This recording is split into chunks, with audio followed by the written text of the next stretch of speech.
Mesdames et messieurs, bonsoir, ravi de vous retrouver. Donc, troisième journée de ces 7e rencontres Sciences et Humanisme consacrées aux penseurs d'avenir. Cette journée, on rentre dans le dur, je vais dire. Ça va être un petit peu plus ardu, technique concernant la physique et technique concernant l'économie ce soir. Pour ce qui concerne la physique, ce sera notre ami Marc Lachaiseray, qui vient au Lazaret depuis maintenant 7 ans. Et pour cette 7e année, ce prétentieux de physicien qui prétend connaître la physique actuelle va nous parler du futur de la physique. Alors, est-ce que ce sera un acte divinatoire? Est-ce qu'il va nous faire des révélations? Est-ce qu'il est détenteur de secrets particuliers? Peut-être a-t-il des connaissances qu'il a bien gardées au chaud. Il va vous les livrer. Marc Lachaiseray, c'est tout de suite. Merci.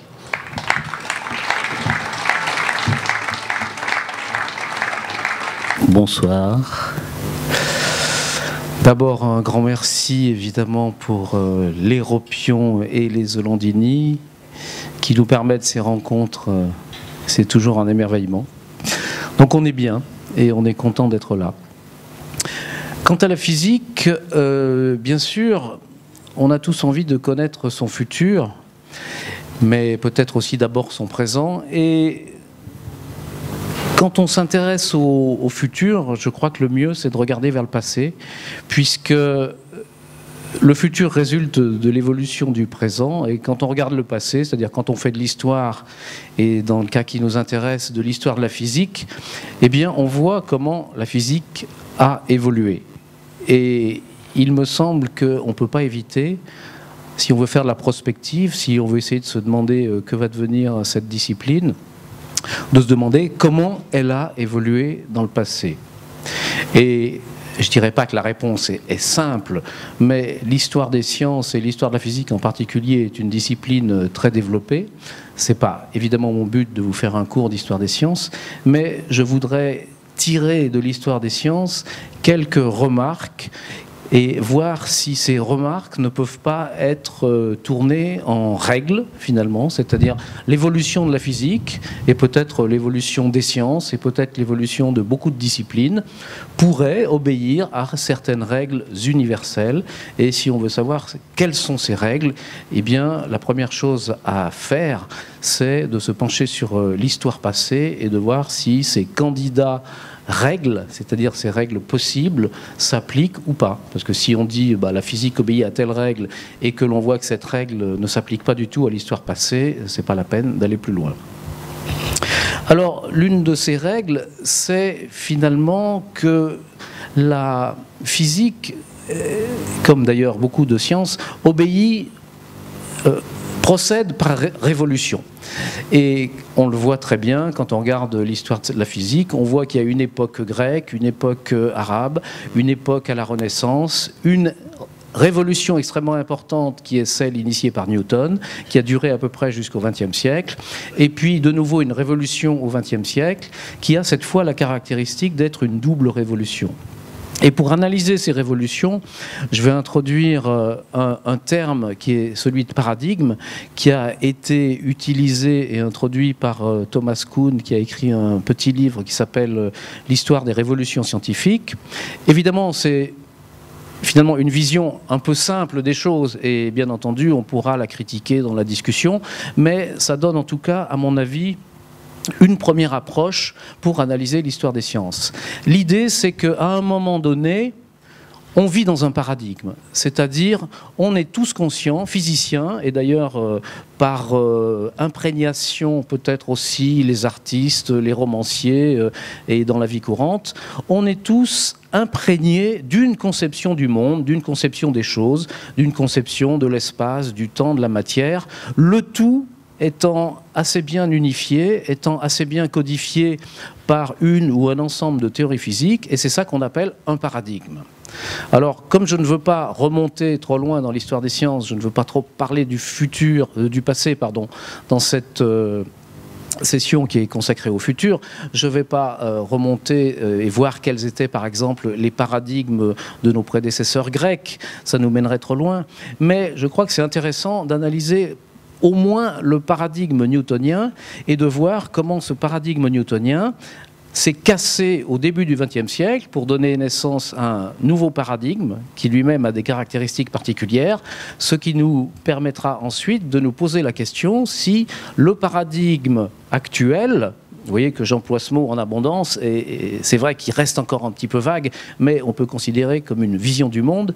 Donc pour voir si le paradigme d'aujourd'hui risque encore ou non de subsister, risque d'être remplacé par autre chose, ou peut-être par rien, ce qui serait la disparition tout simplement de la physique, et s'il doit être remplacé par quelque chose, qu'est-ce qu'on peut imaginer qui va le remplacer? Autrement dit, quelle pourrait... s'il va en exister une, quelle pourrait être la vision du monde des physiciens dans 10 ans ou dans 50 ans ou dans un siècle? Alors bien entendu, ça va rejoindre quelques-unes des réflexions que nous a présentées Jean-Marc sur un mode d'histoire-fiction, mais je vais le dire à ma manière qui sera un petit peu différente. Alors, le paradigme newtonien, finalement, il est aussi issu, je crois, un petit peu du programme de Descartes, qui était se rendre comme maître de la nature. Et on cherche à dominer la nature et avant tout, on cherche à la comprendre. Et si on veut dominer la nature, on s'aperçoit tout de suite, elle est extrêmement compliquée. Compliqué ou complexe, les deux à la fois, les mots n'ont pas tout à fait le même sens, je m'expliquerai un petit peu plus en détail tout à l'heure. Et donc, on pourrait penser au départ que c'est une tâche totalement désespérée. Et ce qui fait l'originalité de la physique et la spécificité de la physique, il me semble, c'est que dès le départ, elle a une ambition relativement modeste, c'est-à-dire elle ne cherche à rendre compte que de certains objets, de certains systèmes. Les systèmes matériels, finalement, pourrait-on dire, c'est-à-dire la physique n'a pas pour ambition d'expliquer ce que c'est que la vie, ce que c'est que l'intelligence, ce que c'est que la conscience, ce que c'est que l'amour, ce que c'est que la beauté, etc. Toutes ces choses, bien sûr, elles existent, on en a conscience, on les expérimente, mais la physique dit tout ça, c'est trop compliqué pour nous, on va se borner à ce qu'on va appeler le monde matériel. Alors, quelle est la définition du monde matériel? Je ne saurais pas trop vous la donner, mais on peut donner une sorte de définition cyclique en disant le monde matériel, c'est celui auquel la physique s'applique. Vous vous rendez bien compte que c'est complètement... ça se mord la queue, mais finalement, bien souvent, on a du mal à définir les concepts un peu compliqués, et en donnant des sortes de définitions cycliques de ce genre, on arrive quand même plus ou moins à se rendre compte de quoi on parle. Donc, la première chose, la première règle que se donne cette démarche qu'est la physique, c'est de ne pas chercher à en dire trop et simplement de donner, d'expliquer, peut-être de faire comprendre le côté matériel des choses. Et je donne un exemple qui prouve que ça marche, c'est tout simplement que nous sommes soumis aux lois de la gravitation. C'est-à-dire, si je saute d'une fenêtre, je vais tomber en suivant la loi de Newton. Et évidemment, cette loi de Newton ne décrit pas du tout ce qui m'arrive. C'est-à-dire ne va pas décrire, par exemple, toutes les pensées que je vais avoir pendant ma chute. Ne va pas décrire le fait que pendant la chute libre, Claudie Aigneret nous en aurait sûrement mieux parlé, eh bien, je vais être en impesanteur et que donc mes fonctions physiologiques vont changer aussi. Bon, tout ça, la physique renonce à le décrire, mais elle va simplement dire que je vais décrire une belle parabole et elle me permet de calculer cette parabole avec peut-être quelques fioritures en tenant compte de la résistance de l'air, etc. Donc ça marche, ça arrive même à décrire des systèmes complexes à condition de se restreindre à un certain type de description. En gros, ce qu'on va appeler la matière ou la substance par opposition à tout le reste, ce reste comprenant, comme je l'ai dit, la vie, l'intelligence, etc. Et donc, il va falloir, avant de décrire toutes ces choses-là, d'une certaine manière, les modéliser. Et donc, la physique va avoir une méthode, parce que la physique, avant tout, c'est une activité humaine et qui est accomplie, évidemment, par des humains particuliers qu'on appelle les physiciens. Et finalement, le fait qu'ils fassent de la physique plutôt que de la littérature ou de l'art à un moment donné, signifie qu'ils se sont mis d'accord sur une certaine conception de ce qu'on peut appeler la méthode scientifique. Bon, il me semble que Jean-Marc, hier, a dit qu'il n'aimait pas beaucoup ce terme. Moi non plus, c'est difficile à définir. Mais tous les physiciens, je crois, sont quand même d'accord sur un ensemble de prescriptions qui s'appliquent à leur discipline et qui permet de la valider et de dire qu'à un moment donné, plutôt que d'être, par exemple, dans la science-fiction, on est vraiment dans la physique. Et ces règles, je crois... la première, c'est qu'il faut conceptualiser, c'est-à-dire définir de quoi on parle. Et par exemple, dans le paradigme newtonien, eh bien, on va parler de la matière et on va considérer que cette matière, on peut d'une certaine manière la représenter par des objets, comme si c'était finalement des balles, des boulets, des particules. C'est une espèce de notion très englobante. C'est-à-dire quand je vais décrire le mouvement de mon saut par la fenêtre ou le saut de mon avion en parachute, ou en chute libre avant d'ouvrir mon parachute, eh bien, finalement, que je sois un être humain avec mon corps ou que je sois un boulet, une pierre ou quelque chose, ça n'a pas beaucoup d'importance. Donc on fait une modélisation des choses en essayant de retenir d'un objet ou d'un système physique que ce qui est essentiel pour que l'on puisse en parler d'une manière prédictive et d'une manière qui permette de comprendre ce qui se passe.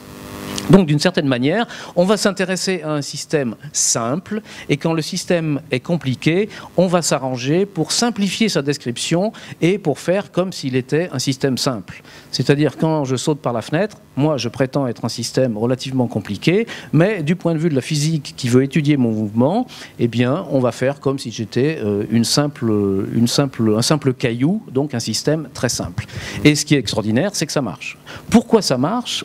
Ça, il faut poser la question aux épistémologues, et je crois qu'ils avouent tous qu'ils ne savent pas. Ils ne savent pas comment il se fait qu'on puisse avoir une description, non pas du monde entier, de tout ce qui se passe dans le monde, mais qu'il existe un certain sous-ensemble, si vous voulez, une certaine partie de tous les phénomènes qui se déroulent dans le monde, pour lesquels on arrive à donner une description assez précise, pour lesquels on arrive à faire des prédictions que l'on peut vérifier, et pour lesquels on arrive à comprendre plus ou moins ce qui se passe dans une vision du monde que l'on a adoptée et qui est à la base de ce qu'on appelle, je répète, notre paradigme.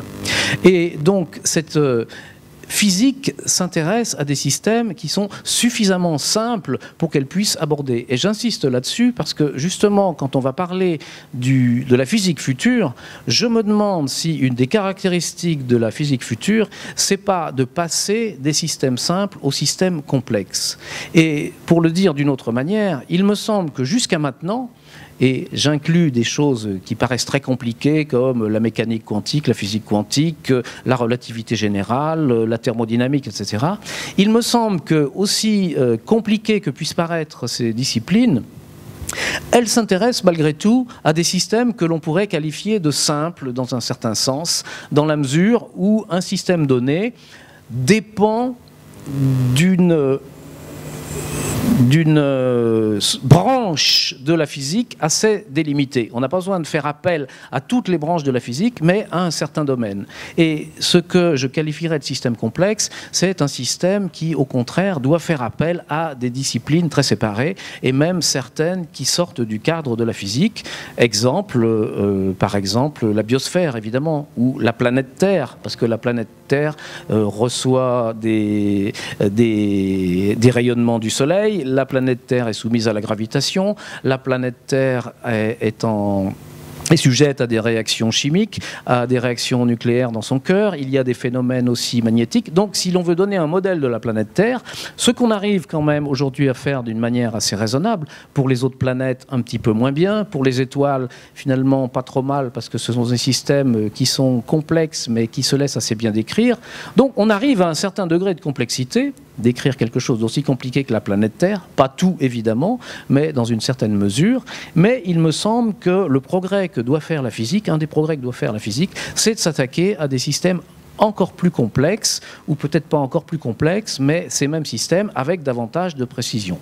Et bien entendu, par exemple, si on veut comprendre le climat sur la planète Terre, eh bien, il faut faire intervenir des disciplines multiples, et c'est quelque chose de très compliqué. Et le débat actuel illustre parfaitement cette complication. Et c'est quelque chose, finalement, ce travail sur le climat qui est relativement récent.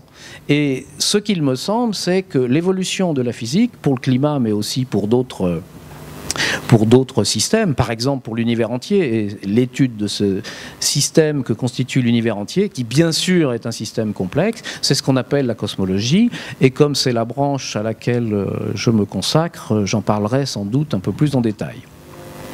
Alors, je reviens à ce paradigme newtonien que je pense on n'aura pas trop de mal à établir ensemble parce qu'il se trouve que finalement notre vie courante, c'est-à-dire la vision du monde que nous avons en commun dans la vie courante, c'est-à-dire qu'est-ce que c'est que la matière, qu'est-ce que c'est que l'espace, qu'est-ce que c'est que le temps, elle correspond à peu près au paradigme newtonien. Et c'est pas étonnant parce que la physique énoncé par Newton dans ses Principia en 1687, a été de succès en succès, et la vision du monde qu'elle propose, eh bien finalement, s'est imposée à nous d'une manière extrêmement naturelle. Mais on peut le voir aussi d'une autre manière, c'est-à-dire que finalement, ce qu'a fait Newton, c'est prendre une vision du monde qui déjà nous était relativement naturelle, et puis l'ériger en un système cohérent qu'il a appliqué à la physique, à la vision du monde, et qui est devenue cette physique newtonienne, ce paradigme newtonien. Donc, c'est l'espace, le temps, la matière, à peu près, dont on a la manière, à la manière que l'on a de la voir dans la vie courante. Aussi des rayonnements, par exemple de la lumière qui se propage. Un corps peut émettre de la lumière, un autre corps peut en recevoir. Dans ce cas-là, on l'appelle un détecteur ou un observateur, et c'est quelque chose d'assez simple. Et c'est notre paradigme qui fonctionne puisqu'on arrive à rendre compte d'énormément de choses. C'est une théorie au départ, la théorie newtonienne qu'il a énoncée dans ses Principia. Et cette théorie, on peut l'appliquer à des objets simples, à des objets complexes. Et quand on applique la théorie à un objet complexe, par exemple quand on cherche à expliquer ce qui se passe dans le Soleil, ça c'est une branche de la physique, mais l'astrophysique est elle-même une branche de la physique, on applique la théorie à cet objet, à ce système qu'est le Soleil, et ça devient un modèle. C'est-à-dire un modèle, je dirais, c'est l'application de la théorie et finalement du paradigme dans son entier à l'étude d'un certain système. Bon, il se trouve que le paradigme newtonien n'arrive pas à expliquer complètement ce qui se passe dans le Soleil, parce que par exemple à l'intérieur du Soleil, il y a des réactions nucléaires qui ne font pas partie du paradigme newtonien, puisque avant le XXe siècle, bien entendu, on ne connaissait pas les réactions nucléaires, donc on n'arrivait pas à expliquer complètement ce qui se passe dans le Soleil. Et les physiciens s'étaient bien rendus compte que dans le Soleil, il devait y avoir une source d'énergie, puisque le Soleil nous envoie des particules, nous envoie des rayonnements, nous envoie de l'énergie. Donc il faut bien que cette énergie soit fabriquée quelque part, puisque finalement la définition de l'énergie, c'est quelque chose qui se conserve toujours. Donc si le Soleil nous en envoie régulièrement, il faut bien qu'il y ait une source d'énergie à l'intérieur du Soleil. Et les physiciens se sont longtemps demandé quelle était cette source d'énergie. Et bien entendu, au XIXe siècle, ils pensaient que ça devait être le charbon, parce que la source d'énergie typique, c'était le charbon. Et puis, quand ils ont fait les calculs, eh bien, ils sont aperçus que ça ne pouvait pas marcher. Et petit à petit, au XXe siècle, on s'est aperçu que c'était les réactions nucléaires, mais c'est une autre histoire. Donc, on a un paradigme bien cohérent, avec évidemment quand même certaines faiblesses, mais on n'a pas toujours envie d'aller voir toutes les faiblesses parce que ça marche et c'est sans doute plus intéressant d'appliquer ce paradigme pour comprendre, pour prédire, que d'aller en chercher peut-être les faiblesses, les points où on n'arrive pas vraiment à comprendre. Mais quelqu'un comme Einstein, justement, lui, il s'est intéressé aux faiblesses du paradigme newtonien. Non pas aux faiblesses d'un point de vue pratique, c'est-à-dire il ne s'est pas intéressé à des situations où la physique newtonienne n'aurait pas permis de prédire, par exemple, le mouvement de tel ou tel objet, parce que finalement, il n'y en avait quasiment pas. C'est-à-dire la physique newtonienne, dans la pratique, disons, fonctionnait extrêmement bien. Mais c'est du point de vue de l'interprétation du monde qu'elle proposait qu'il y avait des faiblesses, que Newton d'ailleurs avait déjà lui-même reconnues en partie. Par exemple, Newton énonçait, un des piliers de la physique de Newton, c'est d'énoncer qu'il existe un espace physique absolu et que cet espace physique absolu, on peut le représenter par un espace mathématique. Bon, ça a très bien fonctionné, mais finalement, des philosophes, des physiciens, Newton lui-même, comme je le disais, et ses contemporains, et ensuite beaucoup d'autres, ont critiqué cette notion d'espace absolu. Notamment, le physicien et mathématicien Ernst Mach a été un des plus virulents critiques de cette notion. Et Einstein a pris à son compte ces critiques. Il s'en est imprégné, et c'est en cherchant à résoudre ces contradictions conceptuelles, je répète, contradictions conceptuelles plutôt que défauts de mise en pratique, qu'il a pu proposer sa théorie de la relativité générale qui a été admise au XXe siècle.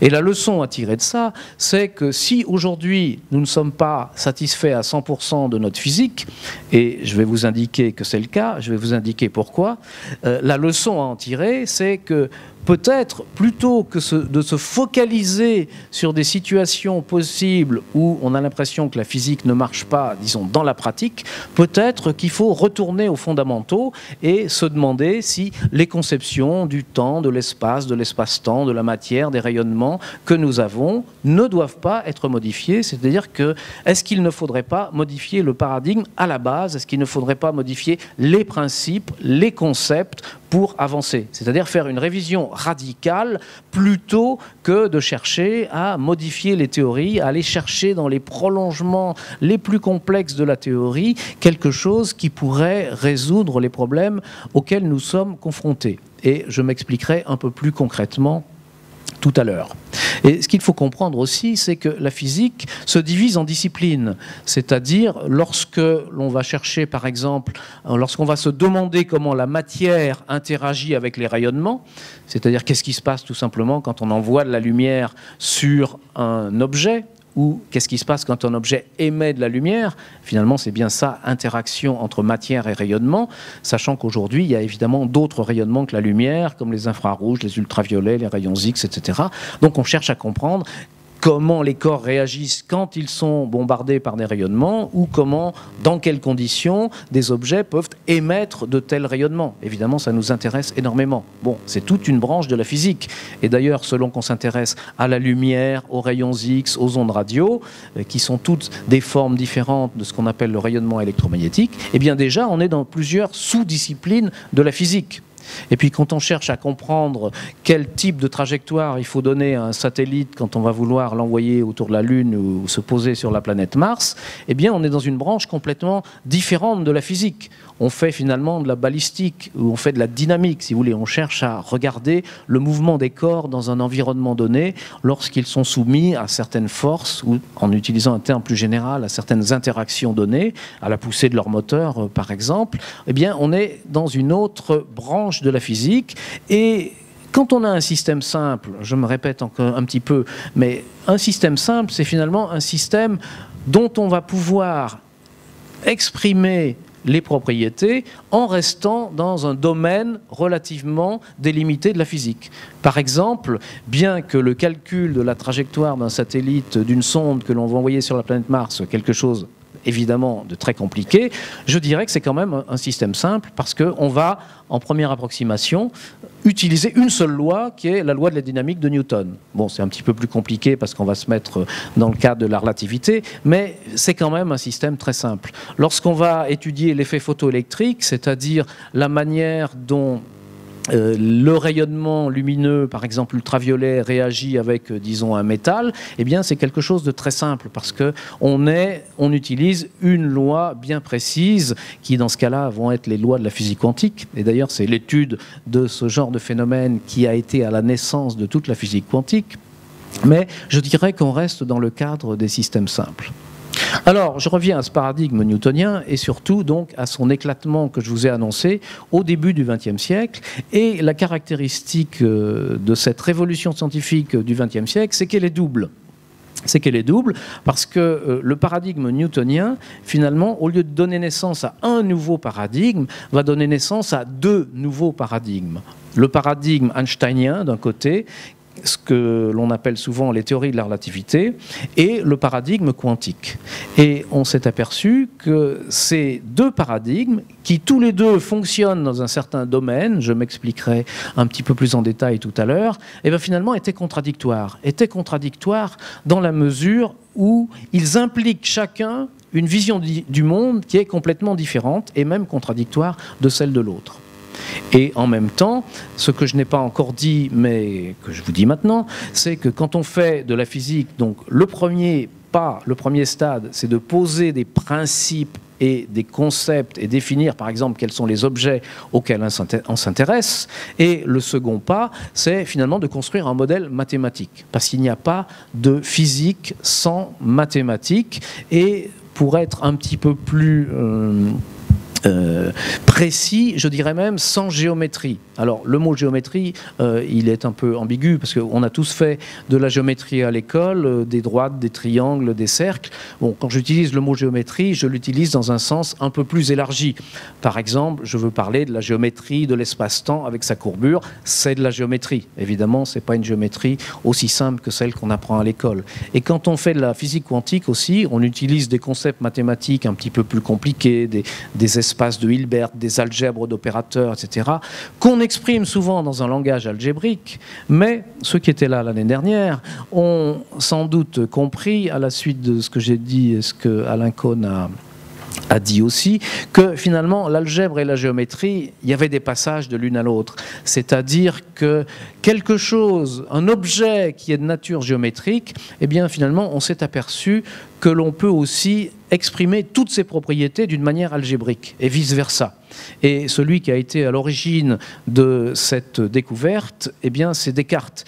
Et ceux qui se rappellent un peu la géométrie se souviennent que quand on fait de la géométrie, on peut utiliser quelque chose qui s'appelle des coordonnées, et même souvent des coordonnées cartésiennes. C'est-à-dire, au lieu de dire, par exemple, que j'ai un point qui est situé à tel endroit dans l'espace, je peux donner ce qu'on appelle ces coordonnées. On pourrait dire, par exemple, sa longitude, sa latitude et son altitude.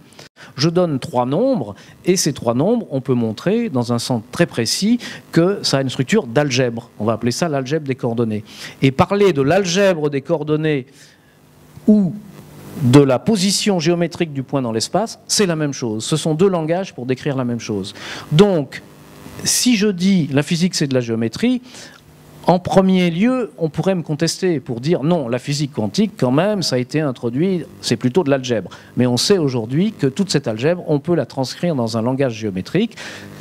Quelquefois, c'est plus avantageux d'utiliser le point de vue géométrique, quelquefois plus avantageux d'utiliser le point de vue algébrique. C'est pas ça qui nous intéresse vraiment aujourd'hui. Mais donc, dans ce sens un peu élargi, toute la physique, c'est de la géométrie. Si le mot vous gêne un peu, vous pouvez dire toute la physique, c'est des mathématiques. Et je remonte à Platon, qui avait écrit sur son Académie que nul n'entre ici, sous-entendu pour étudier la nature, s'il n'est géomètre. Ou Galilée, qui avait écrit le langage, la nature est écrite dans le langage de la géométrie. Je ne me souviens plus de la citation exacte. On pourra la demander tout à l'heure à Jean-Marc, qui se rappelle toujours de toutes les citations. Mais en tout cas, la substance, c'est que Galilée écrit que le monde est décrit de manière mathématique. Wigner, qui est un des grands physiciens du XXe siècle, a écrit la même chose en rajoutant « Comment se fait-il que les mathématiques soient si efficaces pour décrire le monde ?» Et ça, c'est une question à laquelle nous ne savons pas répondre aujourd'hui, à laquelle les philosophes et les épistémologues s'intéressent beaucoup, mais ne savent pas répondre. Quelle est la cause de la déraisonnable efficacité des mathématiques? Déraisonnable, ça veut simplement dire que nous ne connaissons pas la raison de cette efficacité. Je peux citer aussi Einstein lui-même, puisqu'il a donné sa théorie qu'on appelle théorie de la relativité générale comme une pure théorie géométrique qui pourtant décrit des effets qui sont des effets bien physiques, bien substantiels. J'en dirai un petit mot tout à l'heure. Donc la physique, c'est essentiellement de la géométrie, et il se trouve que historiquement, quand on a eu ces 2 révolutions au XXe siècle, physique relativiste einsteinienne et physique quantique, elles ont été finalement formulées dans des langages mathématiques extrêmement différents. Ce qui a fait dire à tout le monde, eh bien, ce sont des visions du monde et des théories extrêmement différentes. Ensuite, il y a une sorte de travail de mise au propre que si l'on veut vraiment comparer 2 théories physiques, eh bien, il faut essayer de les mettre dans le même langage. Si vous voulez comparer une œuvre de Shakespeare avec une œuvre de Molière, eh bien, je pense que pour vraiment les comparer, il faut les traduire toutes les deux, soit en français, soit en anglais, et puis après, on sera sur une bonne base pour faire la comparaison. Donc, si l'on veut comparer physique quantique et relativité, il faut un petit peu traduire l'une dans le langage de l'autre. Alors, c'est faisable, ça a été fait, et on s'aperçoit à ce moment-là, disons que on est prêt, quand on fait ce genre de choses, à vraiment les comparer et à voir que certaines différences étaient simplement des illusions, c'est-à-dire simplement dues au fait qu'on utilisait deux langages différents pour les exprimer, et certaines différences sont fondamentales. Et ce qui nous intéresse ici, c'est ces différences fondamentales que les théories einsteiniennes relativistes et la physique quantique impliquent deux visions du monde différentes, donc je dirais deux paradigmes, et qui chacun, à leur manière, sont différents du paradigme newtonien. Donc ce qui s'est passé au XXe siècle, c'est le passage d'une physique qui rentrait tout entière dans un paradigme qui est le paradigme newtonien, à une physique qui est scindée en deux, avec deux paradigmes, le paradigme einsteinien et le paradigme quantique. Bon, je dis paradigme einsteinien, c'est un petit peu gênant parce que vous savez qu'Einstein est aussi un des fondateurs de la physique quantique. Donc, je le dis dans un sens, je m'explique, il faut comprendre que quand je dis einsteinien, je fais allusion aux théories de la relativité d'Einstein, mais je n'ai pas envie de dire non plus le paradoxe relativiste, parce que ces théories qu'on appelle théories de la relativité, et ça Jean-Marc l'a répété souvent, cette relativité existait déjà, bien que d'une autre manière, dans la physique newtonienne. Donc c'est un peu injuste et impropre de parler des théories de la relativité. Il vaut mieux parler des théories einsteiniennes, mais dans ce cas-là, c'est un peu injuste aussi, parce qu'Einstein était aussi dans l'aspect quantique. Donc pour être complet, il faudrait dire les théories relativistes einsteiniennes. Bon, quand je dirais théorie relativiste ou théorie einsteinienne, vous comprendrez.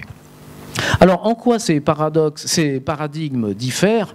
Eh bien, dans leurs fondements les plus profonds, à savoir les conceptions de la matière, des rayonnements, de l'espace et du temps.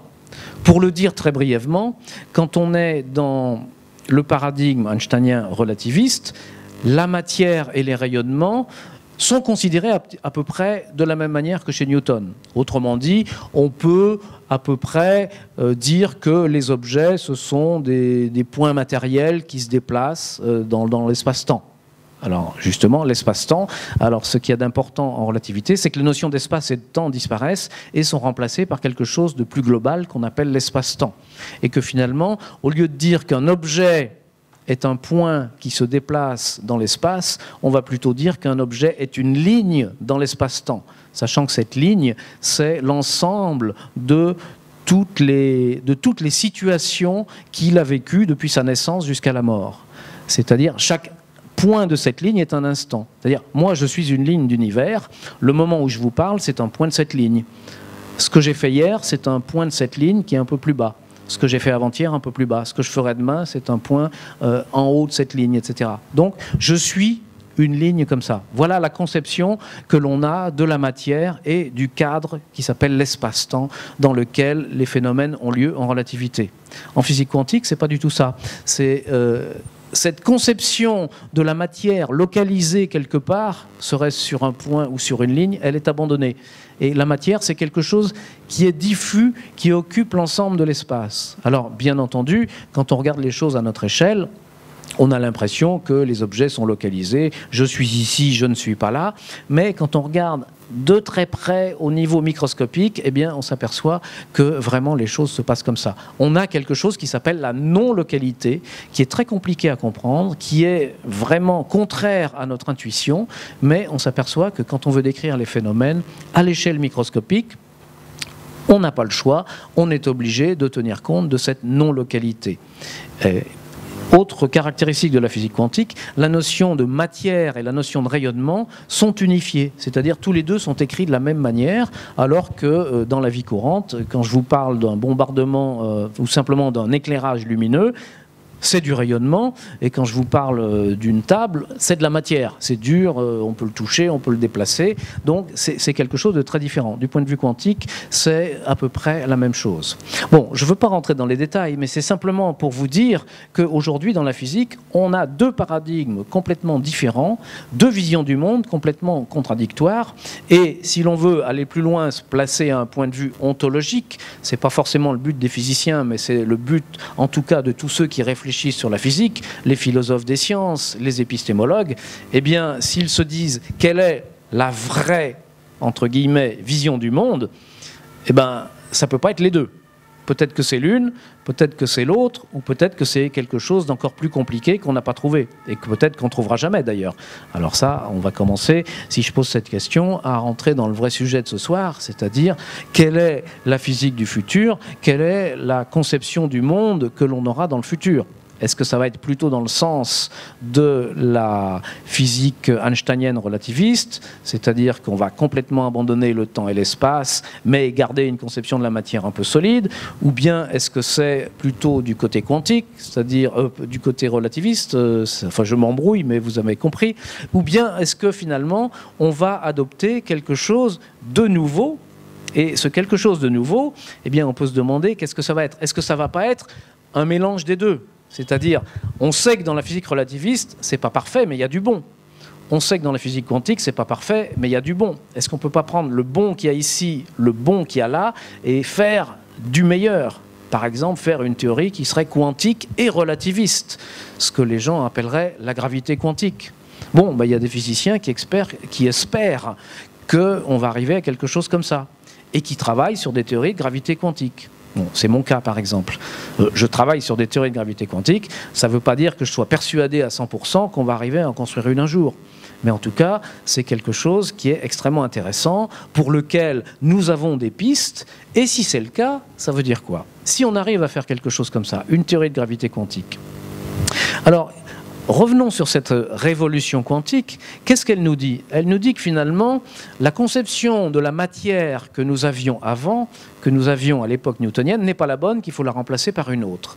Une autre où finalement, la matière, au lieu d'être composée d'objets bien durs, bien localisés, comme des espèces de petites particules ponctuelles, dont d'ailleurs il est vraiment difficile de donner une description cohérente, eh bien c'est quelque chose de beaucoup plus diffus, d'incertain, et qui d'une certaine manière est aussi quantifié. C'est-à-dire ce que nous dit la physique quantique, et c'est sans doute pour ça qu'elle s'appelle quantique, elle nous dit par exemple que lorsqu'on veut échanger du rayonnement avec la matière, et les échanges de rayonnement avec la matière, c'est extrêmement important.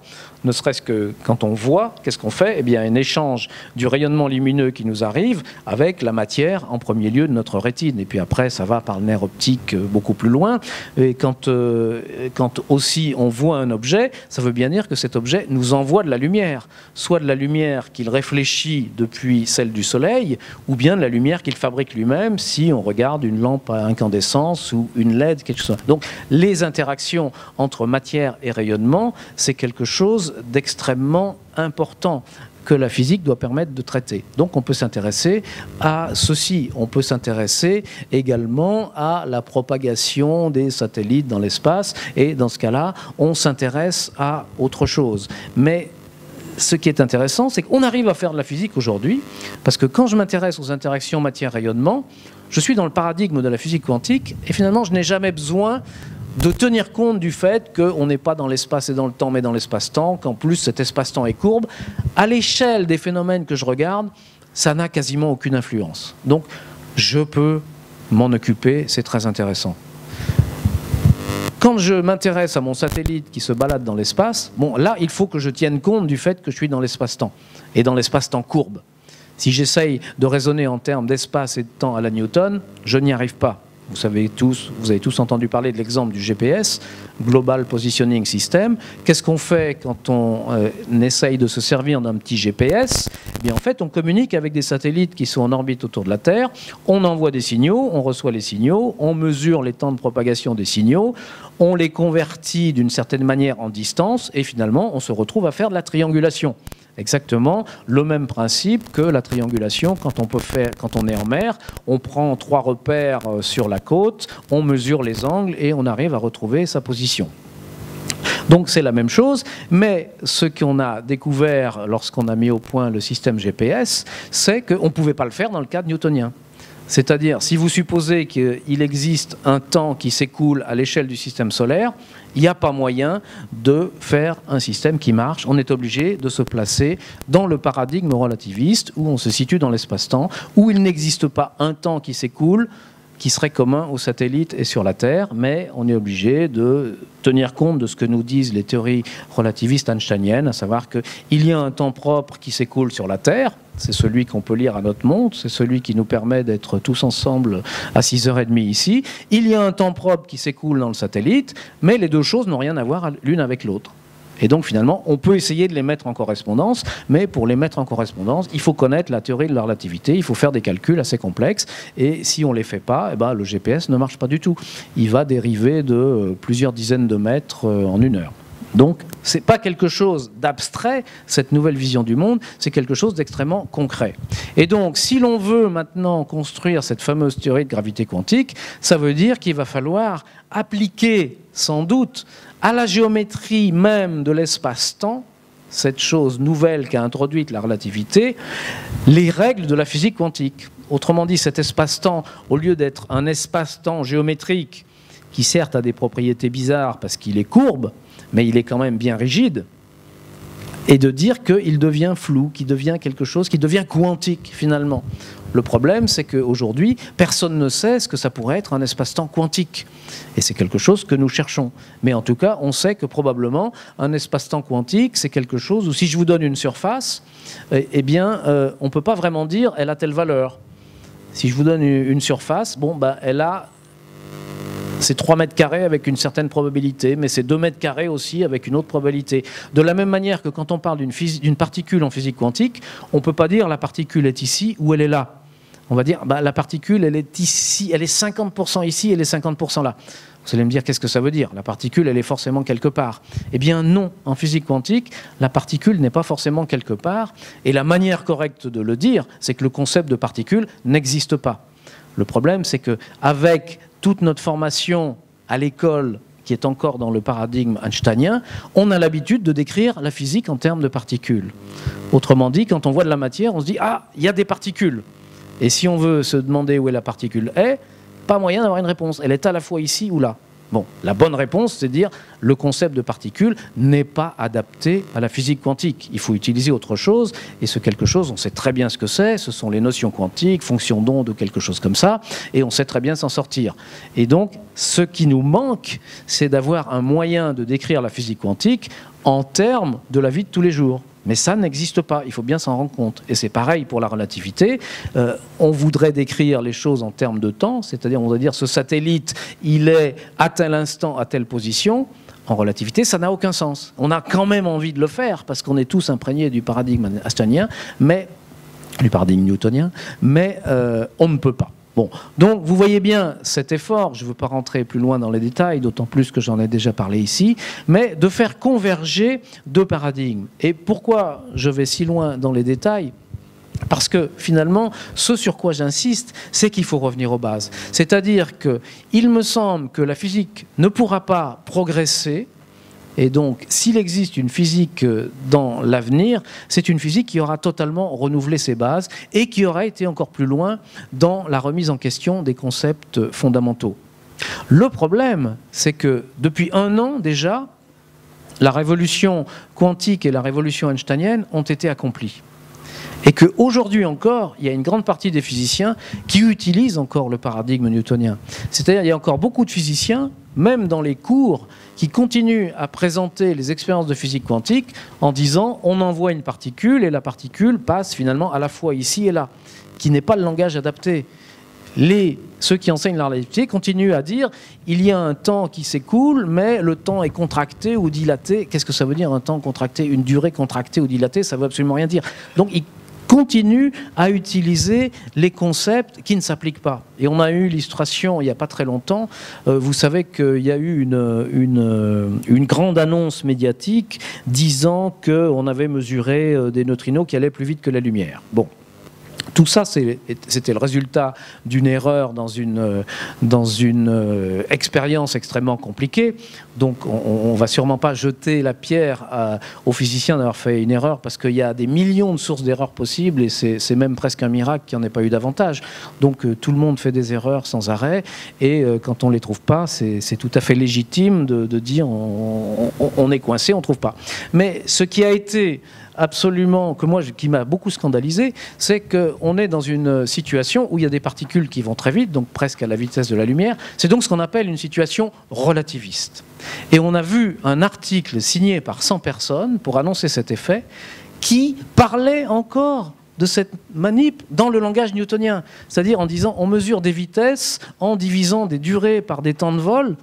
C'est totalement inadapté. C'est encore de la physique du 19e, voire du 18e siècle, alors qu'on est au 20e et même au 21e siècle. Donc, il y a vraiment un problème de la physique, et c'est ce qui me fait me dire que dans ce cas-là, à ce moment, je rentre un peu dans une deuxième partie, peut-être un peu plus critique de mon exposé. Et ce qui me fait dire que cette évolution de la physique que l'on peut prévoir, et j'en ai donné j'ai énoncé une certaine manière dont ça pourrait se passer, mais peut-être que d'un autre côté, elle ne va jamais se produire, puisque visiblement, la physique a encore du mal aujourd'hui à pérenniser la révolution qui s'est passée un siècle plus tôt. Et on peut se dire, comment pourrait-elle aller encore plus loin ? Et puisque je suis un cosmologue, je vais l'illustrer peut-être à l'aide de la cosmologie, puisque vous savez que la cosmologie, qui est cette science magnifique de l'univers dans son ensemble, eh bien, elle est confrontée à des problèmes qui, pour une fois, sont un peu concrets. Et quand on est en physique, on est content d'avoir un problème concret. Parce que, bon, par ailleurs, je n'ai pas détaillé, mais nous avons des tas de raisons. J'ai donné la principale, qui est cet antagonisme entre les deux volets de la physique. Nous avons des tas de raisons de penser que notre physique d'aujourd'hui n'est pas parfaite et qu'elle doit être améliorée, remplacée par quelque chose qui sera peut-être plus unifié, plus beau, plus élégant, plus efficace, mais on ne sait pas ce que c'est. Et quand on ne sait pas ce que c'est et qu'on doit chercher, on a envie d'avoir des indices.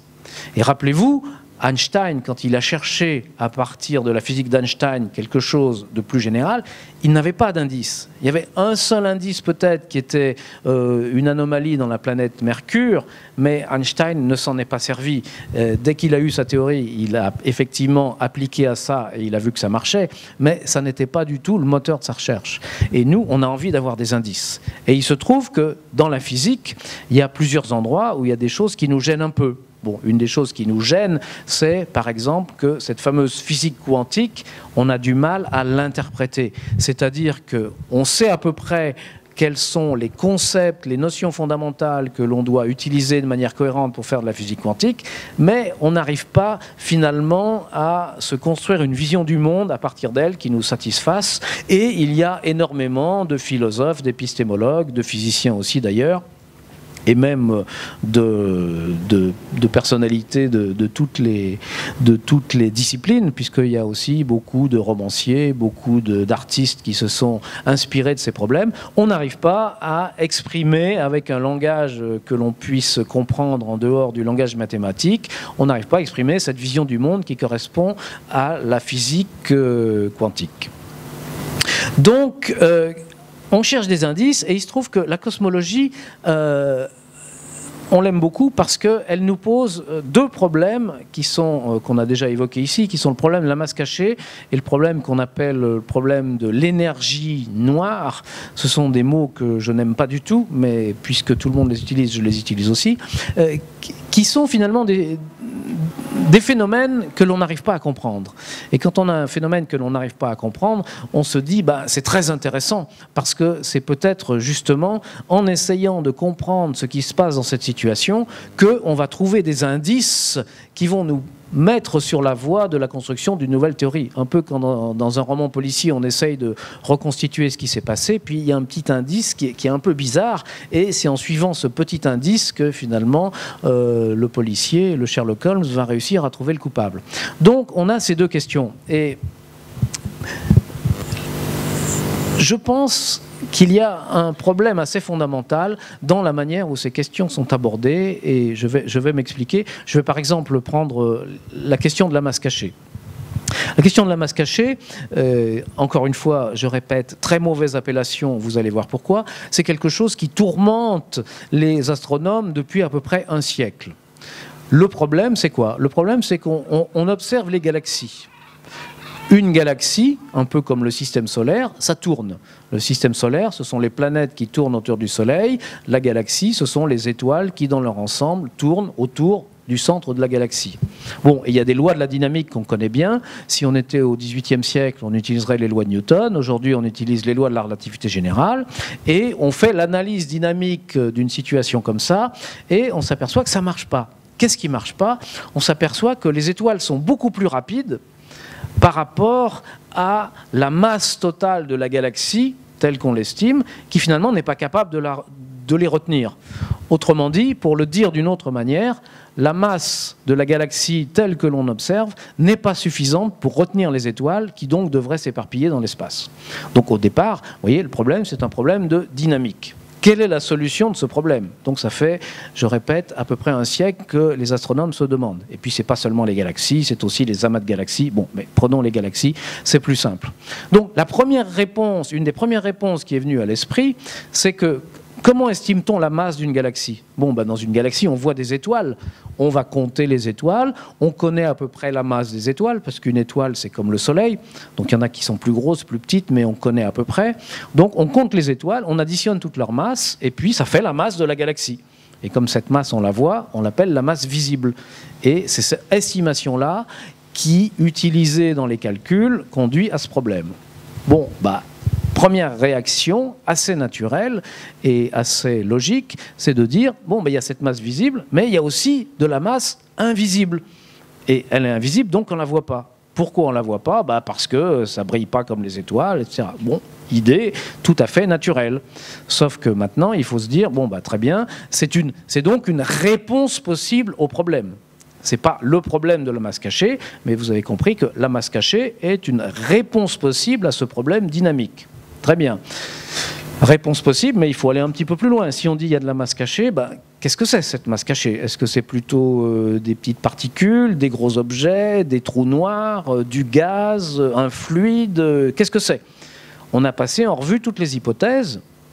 Et en passant en revue toutes les hypothèses, quand je dis passer en revue, ça veut dire que chaque fois qu'on a fait une hypothèse, on l'a étudiée d'une manière théorique, on a fait des observations, on a fait des expérimentations, on a supposé d'abord que c'était des trous noirs, ensuite que c'était des cailloux répartis un peu partout, des étoiles qui pour une raison X ou Y ne brilleraient pas et qui donc resteraient invisibles. Et petit à petit, on a éliminé tout ça.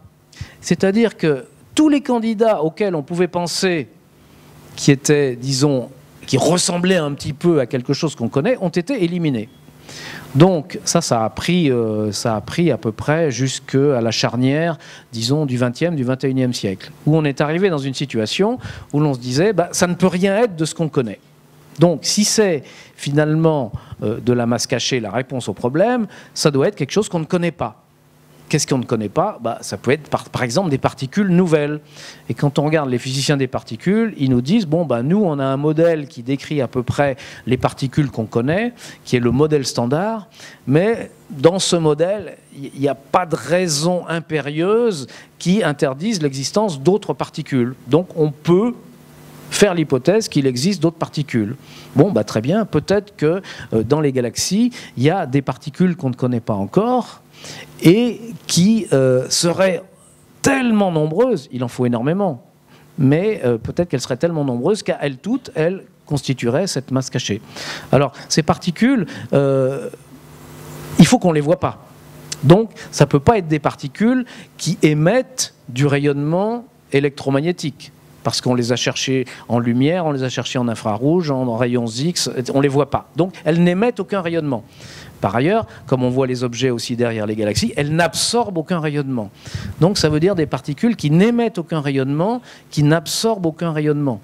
Et puis, s'il y a énormément de particules présentes, ben, elles devraient peut-être interagir avec les étoiles. avec les réactions nucléaires qui se produisent au cœur des étoiles. Elles n'interagissent pas. Donc non seulement elles doivent ni émettre ni absorber du rayonnement, mais elles ne doivent quasiment pas interagir avec quoi que ce soit. Donc on a trouvé un nom générique pour ces particules, on les appelle les WIMPs, ce qui veut dire Weakly Interacting Massive Particles. Massives, évidemment, elles doivent être massives puisque c'est la réponse au problème. Weakly interacting, ça veut dire interagissant faiblement, parce que si elles interagissaient autrement que faiblement, on aurait détecté leur présence d'une autre manière. WIMPs, et il se trouve que WIMPs en anglais, ça veut dire mauviette, donc ça tombait très bien. Donc on s'est mis à chercher des WIMPs, et on cherche des WIMPs maintenant depuis très longtemps, et on ne les trouve pas. Alors, évidemment, un WIMPs, c'est difficile de chercher quelque chose sans qu'on sache ce qu'on cherche exactement. Mais finalement, ce qu'on a réussi à montrer, c'est qu'il ne pouvait pas y avoir des WIMPs qui aient une masse plus grande que ceci, ou qui aient une masse plus petite que ça, avec un coefficient d'interaction. Donc, petit à petit, on élimine toutes les possibilités. Et ça se resserre, ça se resserre, ça se resserre. Donc, finalement, c'est une hypothèse qui devient de moins en moins probable. Et par ailleurs, bon alors là ça devient un peu technique, mais par ailleurs, du point de vue de l'astronomie, je vous ai dit que je vous ai énoncé finalement ce problème dynamique d'une manière assez simple, mais évidemment vous doutez que les astronomes observent ces galaxies d'une manière extrêmement précise et qu'ils arrivent finalement à exprimer des caractéristiques beaucoup plus fines de cette dynamique qui nous échappe. Et plus on fait des observations précises, plus on s'aperçoit que finalement l'hypothèse de la masse cachée comme réponse possible répond bien globalement à la question telle que je l'ai posée par ailleurs, mais quand on regarde les caractéristiques fines, ça devient de plus en plus difficile d'imaginer que la réponse c'est la masse cachée. Excusez-moi, il faut que je boive un petit coup à la santé des WIMPs. Les physiciens, les astrophysiciens qui, il y a quelques années, et moi-même j'aurais mis ma main au feu il y a quelques années que la réponse à ce problème c'était la masse cachée, eh bien on n'en est plus aussi sûr. Alors si c'est pas ça, c'est quoi ? Comme le problème est quand même assez simple, ça veut dire que finalement dans notre analyse, il faut trouver autre chose qui soit une source peut-être d'erreur. Et finalement peut-être qu'on n'utilise pas la bonne théorie. C'est-à-dire que déjà, on a remplacé la théorie de Newton, le paradigme newtonien, par le paradigme relativiste einsteinien, et c'est dans ce cadre qu'on calcule, mais peut-être qu'en fait, il faut aller encore plus loin et remplacer la théorie d'Einstein, que pourtant on aime beaucoup, par une théorie qui serait un petit peu plus compliquée. Alors, tout à l'heure, je vous ai énoncé d'autres raisons qui sont des raisons, je dirais, un peu plus conceptuelles, cet antagonisme quantique relativiste, qui nous dit que de toute façon, il faut qu'on change cette théorie. On a des raisons, indépendamment de ce problème, de changer les choses. Donc, voilà, la masse cachée, une réponse possible. Ce n'est pas le nom du problème, c'est une réponse possible. Et on a des raisons de penser aujourd'hui que ce n'est peut-être pas la réponse définitive. Mais en même temps, ce qui se passe, c'est qu'on voit une grande résistance. C'est-à-dire que les physiciens, il y a des laboratoires entiers qui se sont mis à se consacrer à la recherche de cette masse cachée, et quand on leur dit peut-être que c'est pas ça, évidemment c'est très gênant, parce qu'il y a des physiciens qui ont consacré leur carrière à la recherche de particules de masse cachée.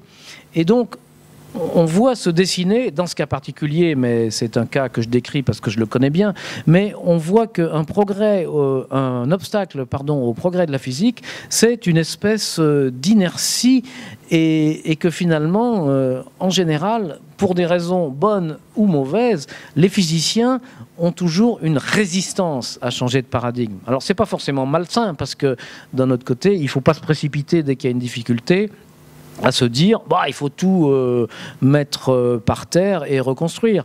Mais d'un autre côté, il faut rester ouvert. Et alors, il y a cet autre problème qui est le problème de l'énergie noire, qui est d'une nature vraiment différente, parce que ce problème que je viens de vous mentionner, qu'on appelle masse cachée, c'est pas un problème de nature cosmologique. Ça ne concerne pas l'univers entier. Vous voyez que ça concerne les galaxies prises une par une. Toutes les galaxies. Mais c'est pas un problème à l'échelle du cosmos. Ce qu'on appelle le problème de l'énergie noire, qui est encore plus mal nommé, je vais m'expliquer, c'est un problème qui concerne l'univers entier. Et vous savez que depuis les années 1930, on sait que l'univers est en expansion. Et cette expansion est très bien comprise. La solution, l'explication a été donnée par Georges Lemaître, physicien belge. C'est une solution de la relativité générale, un espace-temps qui a cette fameuse forme, et cette forme de l'espace-temps, c'est exactement ce qu'on appelle l'univers en expansion. Mais c'est une solution bien précise et bien correcte de la relativité générale. Bon. Une fois qu'on a établi de manière solide que l'univers est en expansion par les observations, ce qui a été fait, je répète, dans les années 1920-1930, eh bien, on s'est intéressé un peu plus précisément à cette expansion. Et par des observations de type différent, on s'est aperçu que cette expansion s'accélère. Elle aurait pu se ralentir, elle aurait pu rester à un taux constant, mais on s'est aperçu qu'elle s'accélère.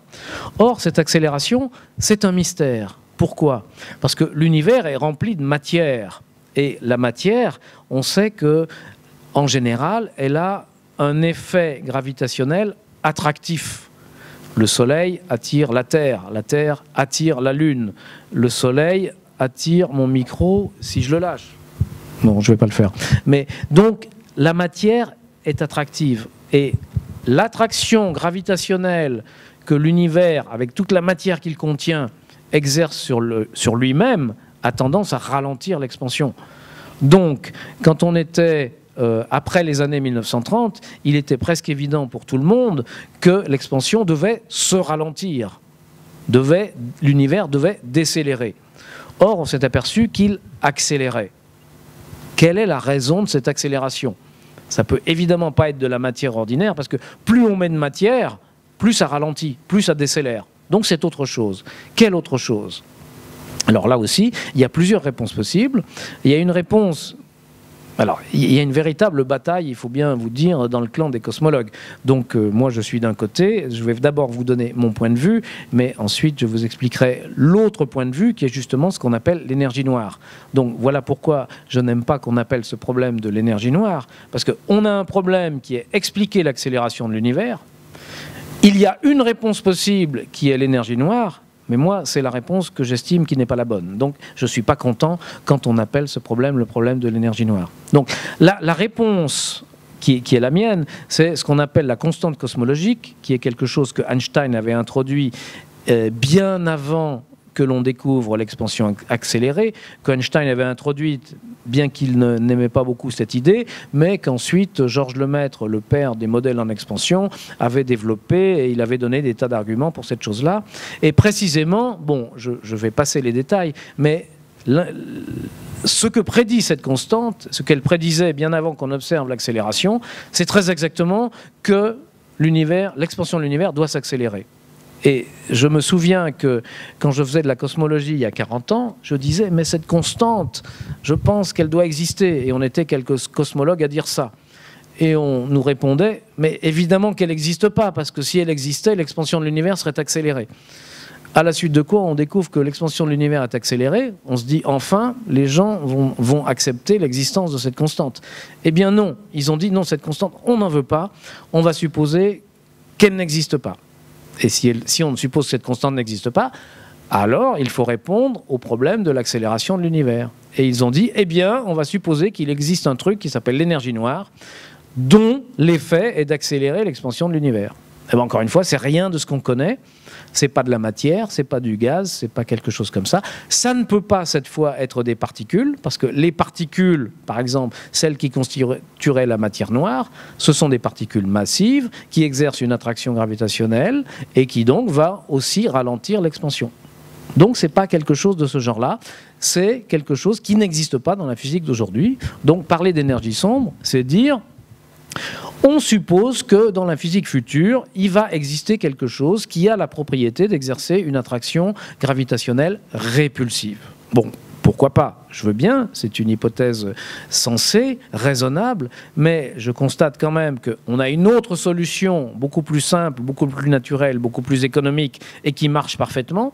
C'est-à-dire que ceux qui sont les partisans de l'énergie sombre, je m'excuse de rentrer un peu dans les détails, mais comme c'est mon sujet, ça me tient à cœur, ceux qui sont partisans de l'énergie sombre devraient expliquer pourquoi l'énergie sombre a précisément les caractéristiques qui les font ressembler à la constante cosmologique. C'est-à-dire, ça sera une coïncidence extraordinaire. Bon, peu importe, mais donc vous voyez qu'on est dans une espèce de situation, et je dirais finalement, encore une fois, on rechigne à admettre quelque chose qui est un peu nouveau. Et ce qui est ancien ne fonctionne pas très bien et on cherche à le modifier. Ça rappelle tout à fait ces fameuses épicycles qui ont déjà été mentionnées, je ne sais plus si c'est hier ou avant-hier.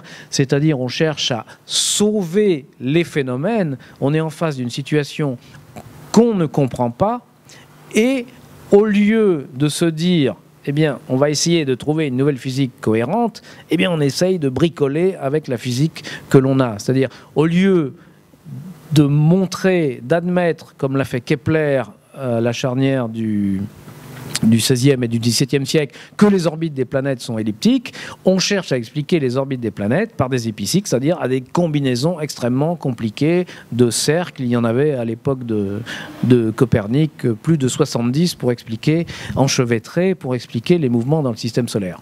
Donc, en ce qui concerne la future physique, vous voyez qu'on a des pistes à la fois théoriques, qu'on a des indices qui peuvent nous aider à progresser.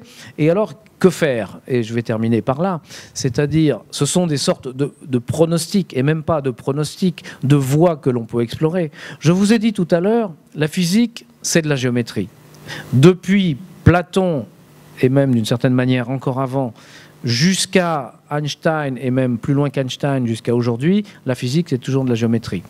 Quand vous voyez ce qu'on fait de la gravité quantique, ce qu'on essaye de faire en termes de gravité quantique, quand vous voyez cette chose qu'on appelle la théorie des cordes, c'est toujours de la géométrie. Autrement dit, une des pistes que l'on peut essayer de suivre pour construire une nouvelle physique, c'est de dire on reste dans le cadre de la géométrie, mais on modifie la géométrie. À l'époque de Newton, la géométrie, on n'en connaissait qu'une. C'était la géométrie d'Euclide. Donc Newton, s'il veut décrire l'univers de manière géométrique, il n'a pas le choix. L'espace, c'est l'espace dont Euclide a énoncé les propriétés qu'on appelle l'espace euclidien. Au XIXe siècle, grand renouveau de la géométrie, des géomètres comme Gauss, surtout Riemann, Lobachevsky, ont découvert qu'il existait d'autres géométries que la géométrie euclidienne, qu'on appelle très globalement maintenant les géométries riemanniennes. Et si vous voulez, c'est la géométrie des espaces ou des espaces-temps courbes. Et ce qu'Einstein a fait, c'est qu'il a utilisé cette géométrie-là. Peut-être que si Newton l'avait connue, il l'aurait utilisée. Et la physique quantique utilise quelque chose qui, à l'époque, n'a pas été formulé en termes de géométrie, mais qu'aujourd'hui, on peut très bien formuler en termes de géométrie aussi, et qui s'appelle la géométrie non commutative. La géométrie non commutative, c'est une géométrie qui existe complètement, mais dont les propriétés sont en général exprimées du point de vue algébrique. Je vous ai dit tout à l'heure que c'était deux manières différentes. Cette géométrie non commutative, il est beaucoup plus simple de l'exprimer du point de vue algébrique que du point de vue géométrique, mais c'est une géométrie très bien définie.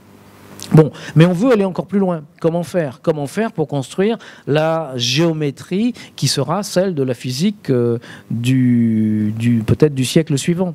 Bon, bah, y a des recettes un petit peu plus simples, un peu simples. C'est-à-dire, la première idée, c'est qu'on peut se dire, bah, finalement, de Newton à Einstein, on est passé de 3 à 4 dimensions. Pourquoi ne pas aller plus loin? Il y a eu déjà des essais dans cette direction au début du XXe siècle, ce qu'on appelle les théories de Kaluza-Klein, et finalement, cette démarche, ça correspond à ce qu'on appelle la théorie des cordes. Bon, on n'en a pas tiré grand-chose jusqu'à aujourd'hui. Il y a des gens qui continuent à chercher dans ce domaine. Peut-être que ça sera ça. Une autre idée, c'est de remplacer cette géométrie que nous avons aujourd'hui, même si elle est un peu compliquée parce qu'elle est courbe, la géométrie riemannienne, par quelque chose qui serait une géométrie quantique. Qu'est-ce que c'est qu'une géométrie quantique? Je vous ai dit, on ne sait pas trop ce que c'est, mais justement, ceux qui font de la gravité quantique, un des grands progrès, même si on n'a pas réussi à faire une gravité quantique, c'est on a quand même pu définir ce que c'est qu'une géométrie quantique. On a pu mathématiquement construire une géométrie quantique. On sait ce que c'est, on sait faire des calculs là-dedans. C'est quelque chose qui n'est pas encore bien rentré dans les mœurs, mais bon, voilà une possibilité. Cette géométrie non commutative aussi d'Alain Kohn, dont il nous a parlé l'année dernière quand il est venu ici, voilà quelque chose qui intéresse aussi beaucoup les physiciens, parce qu'on s'est aperçu que certains détails de cette géométrie semblaient particulièrement adaptés à certaines situations physiques. Bon, voilà des pistes, mais ça, c'est les pistes qu'on explore en ce moment. Je ne sais pas si elles vont aboutir ou pas, mais même si elles aboutissent, sans doute il faudra aller encore plus loin. Donc comment aller encore plus loin? Alors l'idée, c'est peut-être aller chercher des géométries encore plus compliquées. Mais les géométries, ça ne se construit pas comme ça. Vous voyez, pour Euclide, il a fallu quand même que plusieurs siècles pour que cette géométrie d'Euclide soit formalisée. Ensuite, d'Euclide à l'étape suivante, qui était les géométries riemanniennes, il a fallu attendre à peu près 1 millénaire et demi. Bon, au XXe siècle, on a vu essentiellement la géométrie non commutative, parce que tous ces trucs de dimensions supplémentaires, ou tout ce qui a été proposé par ailleurs, ce sont des généralisations de la géométrie riemannienne. Donc au XXe siècle, il n'y a pas eu grand-chose en termes de nouvelles géométries, à part la géométrie non commutative. Maintenant, qu'est-ce qu'il y a?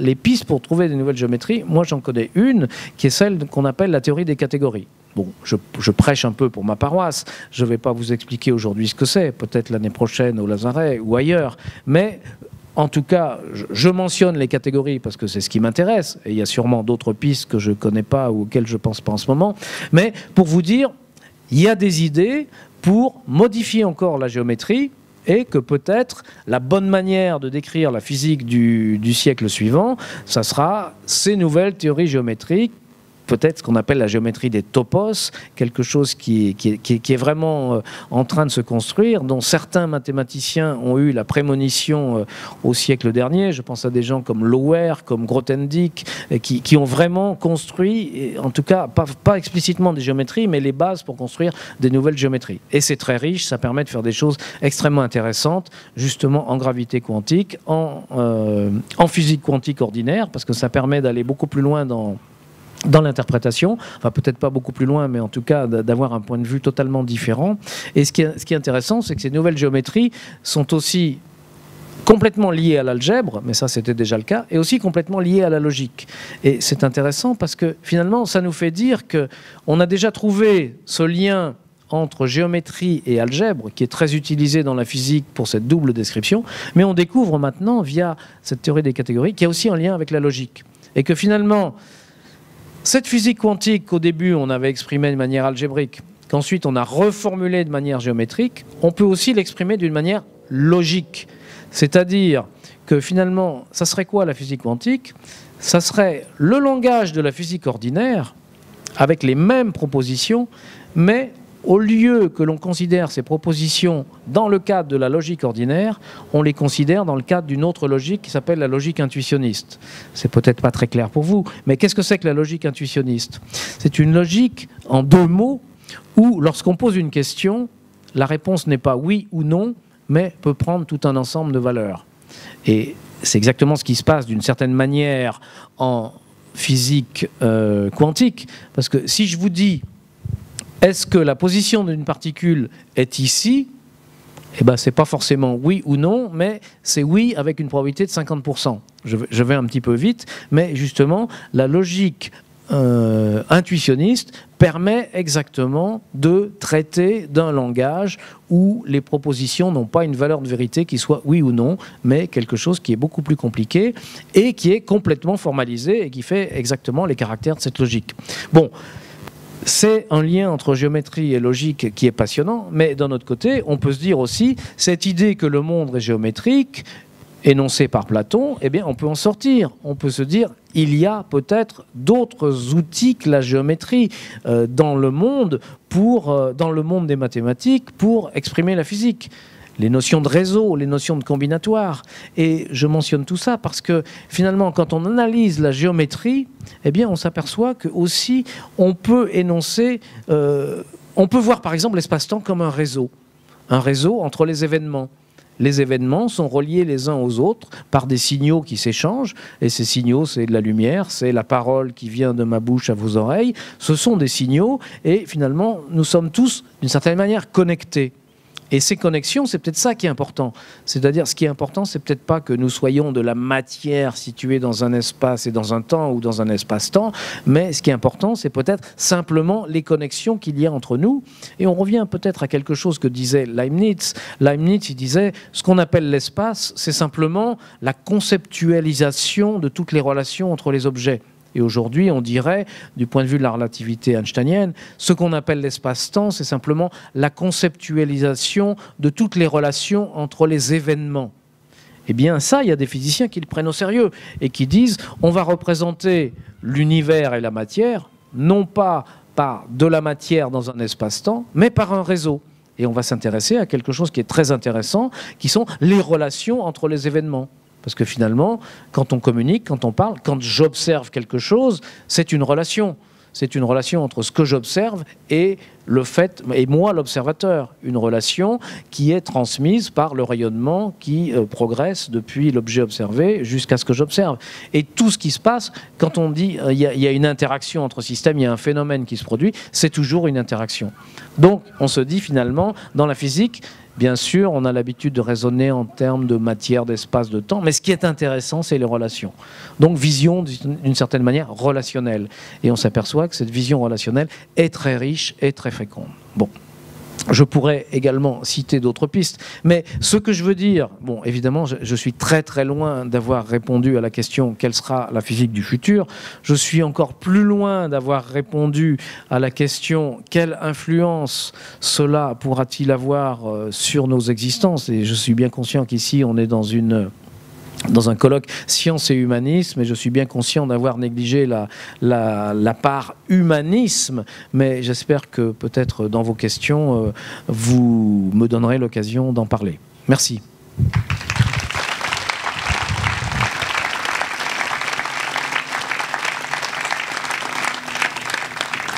Marc donc est directeur de recherche au CNRS et travaille au laboratoire Astro-Particules et Cosmologie. Donc, théorie intuitionniste. Logique intuitionniste. Logique intuitionniste, pourquoi pas intuitive? C'est un mot nouveau qu'ont inventé les physiciens. Alors, je voulais parler d'intuition. J'en ai pas parlé parce que ça s'est pas présenté à mon esprit au bon moment. Mais finalement, l'intuition est quelque chose d'extrêmement important en physique. Et je vous ai parlé de ce qu'on appelle la méthode en physique. Et c'est vrai que les prescriptions de la méthode physique et de la méthode scientifique en général n'incluent pas l'intuition. Et malgré tout, nous savons tous que si nous voulons construire une nouvelle théorie physique, si nous voulons construire un modèle pertinent sur un système compliqué, il faut avoir l'intuition. Et tous les mathématiciens, tous les grands physiciens nous ont déclaré que l'intuition jouait un rôle important dans leur découverte. Donc, on ne néglige pas du tout l'intuition, mais finalement, lorsque l'on fait de la science et que l'on cherche, que ce soit en mathématiques ou en physique, et je pense dans la plupart des autres disciplines, on cherche à établir des théories et des modèles, on cherche ensuite à les valider par l'expérience, par l'observation ou par la simulation. Justement, je n'ai pas parlé non plus de simulation, je voulais en parler, vous allez me poser la question et j'en parlerai. Mais ce qu'on ne dit pas, c'est finalement la manière dont ces théories, ces modèles nous viennent à l'esprit. Et là, l'intuition joue un grand rôle. Mais finalement, disons que pour que une théorie soit validée comme une théorie scientifique, on ne prend pas en compte la manière dont cette théorie m'est venue à l'esprit. Que ce soit par l'intuition ou autrement, peu importe, ce qui compte, c'est de savoir si vraiment elle va s'appliquer au monde, si lorsqu'on va faire des expériences, des observations, on va pouvoir valider certaines de ces prédictions ou non. Bien sûr, l'intuition joue un rôle, je pense, chez tout le monde. Et j'ai du mal à imaginer comment quelqu'un pourrait trouver la démonstration d'un théorème ou bien pourrait avoir l'idée d'une nouvelle théorie physique ou d'une nouvelle manière d'appliquer une théorie physique à un système et de construire un modèle sans que l'intuition joue un rôle. Donc je pense qu'elle est partout, comme dans toutes les disciplines humaines. Alors en t'écoutant tout à l'heure, là je ne pouvais pas m'empêcher de faire une analogie avec une personne qui verrait mal. Par exemple, les physiciens semblent avoir du mal à voir la réalité telle qu'elle pourrait être. Une personne qui verrait mal, donc elle se rend chez l'oculiste ou chez l'opticien et on lui met des verres. Et là, il y aurait un verre, ce serait la relativité générale, et un autre verre, ce serait la mécanique quantique, la physique quantique. Oui, un verre, ça va, deux verres, ça va, voilà. Mais bon, c'est là où tu voulais en venir. Non, pas du tout. Sauf que même si on lui mettait des verres qui pourraient correspondre l'un et l'autre, il ne verrait toujours pas, tout simplement parce qu'il a la cataracte. Et autrement dit, c'est parce que c'est lui-même qui n'est pas adapté à voir les choses. Est-ce que l'homme, finalement, aurait, puisque là on va rejoindre un petit peu l'humanisme, a le droit de voir la réalité? Bon, ou auraient le droit de voir la réalité? Alors là c'est évidemment une question qui va très loin et qui est plutôt du ressort des philosophes ou des épistémologues, mais je n'ai jamais prétendu qu'on voyait la réalité. Et au contraire, je dirais de manière extrêmement forte qu'on ne voit pas la réalité. Et que justement, l'illusion que nous voyons la réalité, c'est un des freins les plus dangereux finalement pour la science. Et je peux m'en expliquer. Hier, Jean-Marc Lévy-Leblond nous a montré les photos de la Corse prises de Nice. Eh bien, ce sont des mirages. C'est-à-dire que ces photos nous arrivent par un phénomène de diffraction avec des rayons courbes. C'est-à-dire, on voit l'image de la Corse ici, mais dans la réalité, la Corse est là. La masse cachée, peut-être qu'elle est là dans l'espace, mais en tout cas, on ne la voit pas. Donc, la réalité de la masse cachée, elle est invisible. En revanche, on voit dans le ciel des phénomènes absolument extraordinaires qui s'appellent des mirages gravitationnels, dont Einstein avait prévu l'existence dès 1916 ou 17, et qui ont été observés 40 ans plus tard. Maintenant, on en connaît plusieurs centaines, où l'on voit, par exemple, 3 ou 4 galaxies dans le ciel, les unes à côté des autres. Et en fait, ce sont des images dédoublées par l'intermédiaire de la courbure de l'espace-temps d'une même galaxie. Donc on voit 4 galaxies, mais il n'y en a qu'une. Jean-Pierre Luminet avait montré ça sur écran. Alors voilà, ça fait des photos magnifiques d'ailleurs. Donc il faut faire très attention. Ce qu'on voit, je ne dis pas jamais, mais c'est très rarement la réalité. Et la réalité, on a toute raison de penser qu'elle nous est en très grande partie inaccessible. Alors, on sait très bien qu'en physique quantique, cette réalité, elle nous est inaccessible en vertu de principes fondamentaux. Et de toute manière, même la réalité du monde, je dirais classique, elle nous est inaccessible parce que si on voulait la décrire, si on voulait l'englober, elle correspond à un tel nombre de paramètres que c'est absolument hors de portée, même, si vous voulez, d'un ordinateur. Supposons que je veuille décrire la réalité de tout ce que contient cette enceinte, c'est-à-dire de chacun de vous, de toutes vos caractéristiques physiques, mentales, de toute votre histoire, bah, c'est tout simplement impossible. Et même l'ordinateur le plus perfectionné, qui d'ailleurs, je pense, possède déjà la plupart de tous ces renseignements, mais il y en a toujours un ou deux qui les échappent. Votre dernière petite pensée, les rêves que vous avez fait cette nuit, ça échappe. Et ça fait partie de la réalité, je pense.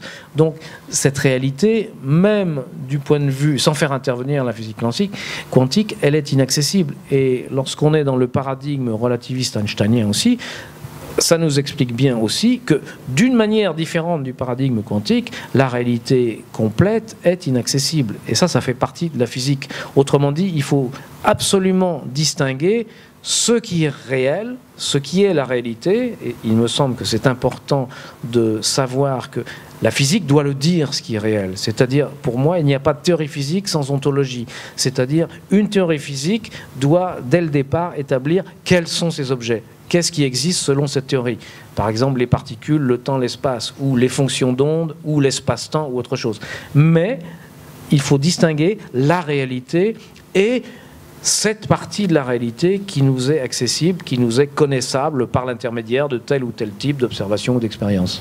C'est très joli cette histoire de proposition de réseau pour expliquer l'univers. Ça me faisait penser à une proposition de dire voilà ce qui peuple l'univers, cette masse sombre, ça pourrait être tout simplement l'amour, avec cette connexion entre les êtres, les hommes. L'amour pour toi, c'est les réseaux. Non, mais c'est une conception qui remonte un peu à Leibniz. Je trouve que c'est une très belle analogie parce que ça permettrait de se dire effectivement toute chose compte, toute chose est en interdépendance avec une autre.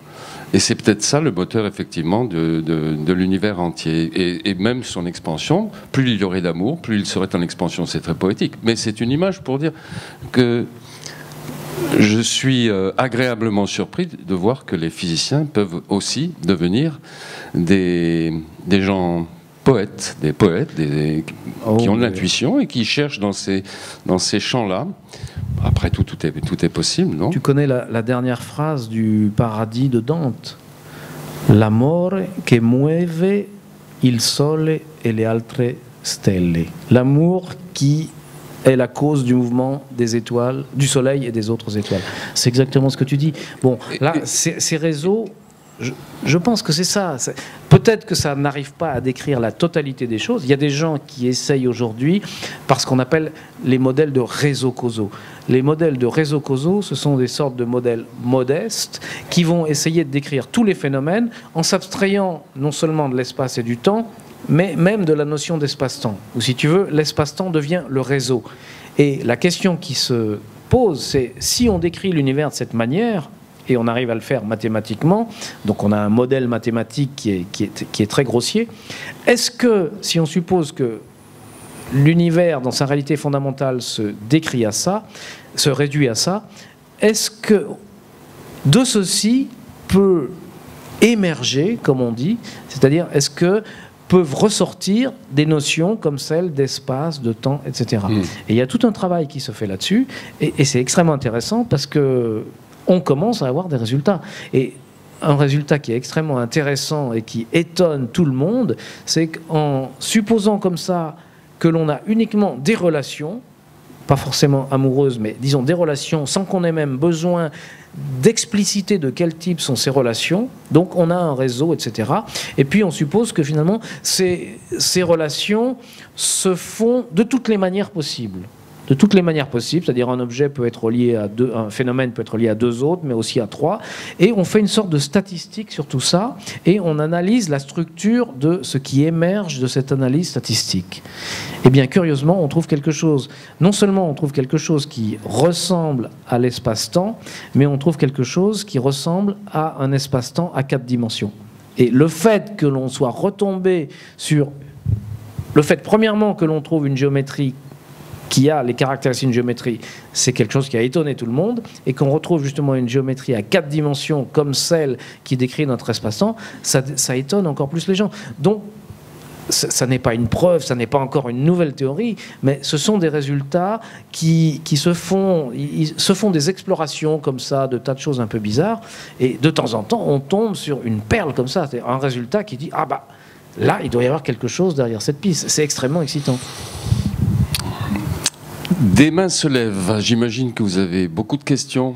Ce qui est fantastique avec Marc, c'est qu'il a beau revenir année après année, j'ai beau l'écouter, je pense, à chaque fois avoir bien compris, bien cerné, et il m'apprend toujours quelque chose, et il le formule de manière si claire que c'est un véritable plaisir. Allez-y. Bonsoir, vous évoquiez tout à l'heure la possibilité pour la physique de demain de s'intéresser à des systèmes plus complexes que ceux auxquels elle s'est intéressée jusque-là. Mais alors, ça m'a rappelé des sciences comme les sciences économiques, les sciences sociales, qui ont vocation justement à s'intéresser de base à des systèmes plus complexes, mais n'ont pas les mêmes ambitions. C'est-à-dire on ne reproche pas à un économiste, par exemple, de ne pas avoir été capable de prédire la crise de 2008. Donc, ce sont des sciences qui ont plus des objectifs d'explication a posteriori qu'un pouvoir prédictif direct. Et donc, dans quelle mesure s'intéresser à des systèmes plus complexes en physique ne modifie-t-elle pas aussi les objectifs que doit se fixer le physicien? C'est-à-dire, est-ce que c'est pertinent pour un physicien de s'intéresser à un système complexe en cherchant à obtenir des résultats de valeur et de nature analogue à ceux qu'on peut obtenir sur des systèmes plus simples? Par exemple, la physique statistique, enfin, je pense à la physique statistique qui est née justement de l'abandon de l'idée qu'on devait s'intéresser au mouvement de chacune des particules, mais qu'on pouvait s'intéresser à une description probabiliste, statistique, d'un ensemble de particules.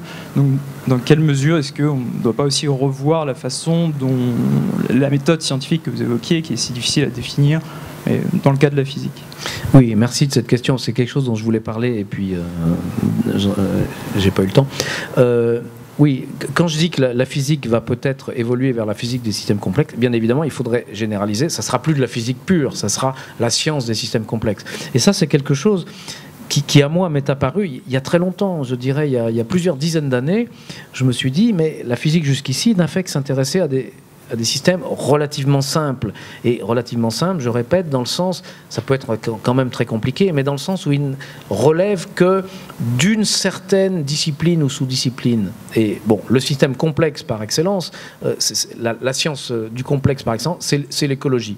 Et moi, j'ai pensé depuis longtemps, et je pense toujours, que la science du 21e siècle, ça sera l'écologie. Le problème, c'est que le mot écologie a pris une connotation un peu haute, c'est-à-dire il y a des mouvements qui se qualifient de mouvements écologiques. C'est un peu comme... Mais l'écologie, au départ, c'est une science, et c'est justement la science des systèmes complexes. Et il me semble que maintenant, nous avons beaucoup d'outils qui nous permettent d'aborder ces systèmes complexes. Et on commence. Et un de ces outils, précisément, ce sont les simulations numériques. Et j'en discutais hier à la suite des débats qu'il y a eu, mais il me semble que la simulation numérique est un outil extrêmement puissant, extrêmement intéressant, que l'on utilise maintenant depuis plusieurs décennies, et notamment en cosmologie, c'est pour ça que je connais très bien cet outil, mais alors que depuis maintenant plusieurs siècles, on sait comment faire pour analyser les résultats d'observation, traiter les résultats d'observation, les résultats d'expérience, je dirais qu'on ne sait pas comment traiter, comment analyser les résultats de simulation numérique. C'est-à-dire, on a une idée, on a une théorie, on va dire, je fais un modèle numérique, on a un gros ordinateur, on met des équations, on obtient un résultat. Que nous dit ce résultat? Est-ce que ça prouve ou non quelque chose? Est-ce que ça valide ou non quelque chose? Je dirais qu'il manque l'épistémologie de la modélisation. C'est-à-dire, il me semble bien que c'est Jean-Marc qui parlait ça hier, qu'on est passé d'une physique finalement à 2 volets à une physique à 3 volets. C'est-à-dire, c'est plus seulement l'expérience et l'observation, mais c'est l'expérience, l'observation et la simulation. Et on n'a pas encore... Donc, je répète, l'épistémologie de ces simulations. Et on ne sait pas, par exemple en cosmologie, moi j'ai bien vu les simulations se développer. Et on a commencé à introduire l'ordinateur, à résoudre des problèmes par l'ordinateur, et puis à se dire, on va simuler. Et on simule, on met quelque chose dans l'ordinateur, et puis on ressort, on fait tourner, et on en tire par exemple une carte de la distribution des galaxies dans l'univers. Qu'est-ce qu'on fait? On dit, ah tiens, cette carte ressemble aux cartes établies à partir du mont Palomar, donc on est vachement content. Et puis on mesure une autre caractéristique, ça ne marche pas du tout, donc on fait une autre simulation, etc. etc. Bon, donc, mais il aurait fallu dire avant, qu'est-ce qu'on fait pour comparer, pour valider le résultat. Donc, les simulations, je ne sais pas si c'est bon, si c'est certainement bon, il y a des tas de choses à en tirer, mais je dirais, on ne sait pas quoi. On ne sait pas comment les valider, on ne sait pas comment prouver quelque chose à partir d'une simulation.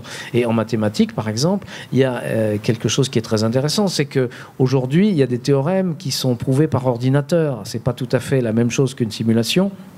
Mais il y a des choses, il y a des théorèmes qui se réduisent à des calculs et on ne sait pas... Pour démontrer le théorème, on ne connaît pas d'autre méthode que de faire les calculs. Et ils sont tellement compliqués que seul l'ordinateur peut les faire. Donc on a des sortes de démonstrations des théorèmes comme ça, et les mathématiciens disent non, ça n'est pas des démonstrations, parce que, ne serait-ce que parce qu'il y a toujours une probabilité peut-être infime que l'ordinateur se soit trompé, parce qu'il y a un rayon cosmique qui est arrivé sur un circuit à cet instant-là, donc quelque chose établi par ordinateur. Ça ne peut être dit que vrai à 9,9999, etc. %, mais c'est jamais vrai. Ça n'est pas vrai comme lorsqu'on démontre un théorème de géométrie. Et je dirais que en physique, évidemment, c'est pareil. Une simulation, c'est jamais vrai fondamentalement. Mais justement, ce qu'on a réussi à faire avec les observations et les expériences, c'est à établir des protocoles qui sont tels que, en face d'un résultat qui a une certaine incertitude, dans quelle mesure ce résultat qui possède une incertitude, et peut-être même une erreur, peut être utilisé pour valider ou pour invalider une théorie. On le sait, c'est le résultat de siècles de pratique. Pour les simulations numériques, on ne l'a pas fait. Et une des causes, à mon avis, des controverses qu'il y a justement sur les modèles climatiques, mais ces controverses ont eu lieu sur les modèles en cosmologie, sur les modèles dans toutes les branches de la physique, c'est ça, c'est qu'on n'a pas cette épistémologie qui permet de juger de la validité d'un modèle. Paul. Oui, merci. On me pardonnera une toute petite incise avant ma question. La personne qui vient de poser une question a dit on ne reproche pas aux économistes de ne pas avoir prédit la crise des subprimes. Alors je signale aux personnes qui sont présentes ici qu'au stand, là-bas, se trouve un livre qui s'appelle Vers la crise du capitalisme américain qui prédisait la crise des subprimes et que je suis tout prêt à le dédicacer. Alors, maintenant, je le rappellerai ce soir également, en tout cas. Maintenant, ma question. Alors c'est une question qui est liée à une réflexion philosophique qui est née dans le sillage de ce film qui s'appelait La Matrice. Alors, pour ceux qui ne sauraient pas, doivent être très rares ce que dit la matrice, notre corps existe dans un monde réel où nos corps servent de source d'énergie, et un logiciel nous fait croire que nous vivons dans un monde qui est identique à celui où nous sommes ici ce soir.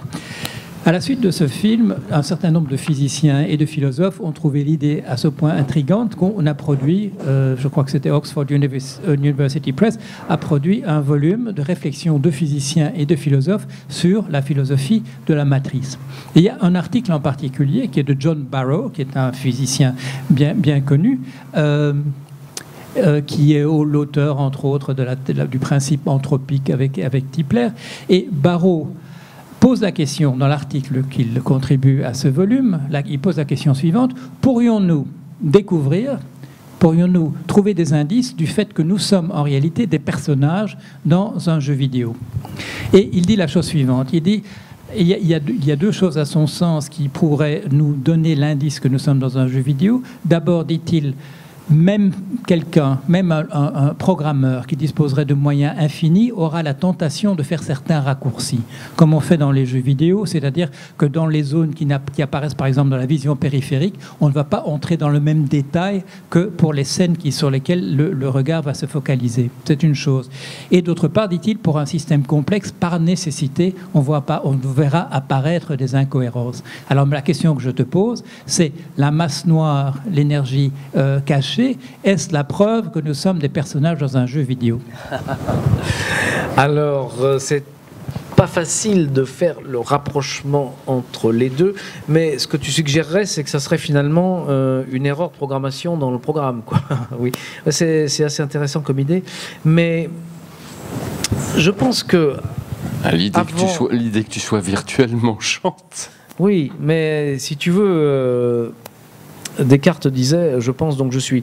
Donc d'un autre côté, j'ai assisté à quelques séminaires de philosophie chinoise, et les Chinois, et je crois de manière plus générale les penseurs orientaux, récusent totalement cette maxime.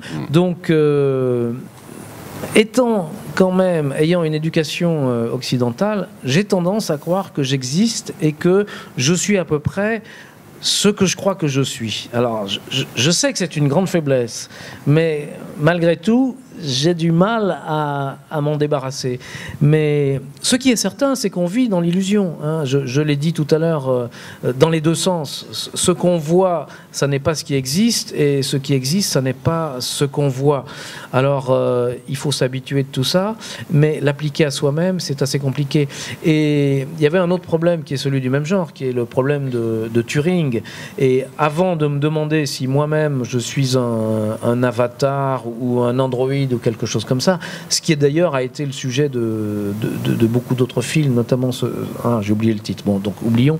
Mais l'idée, c'est que dans le problème de Turing, on dialogue avec quelque chose qui est dans la pièce à côté.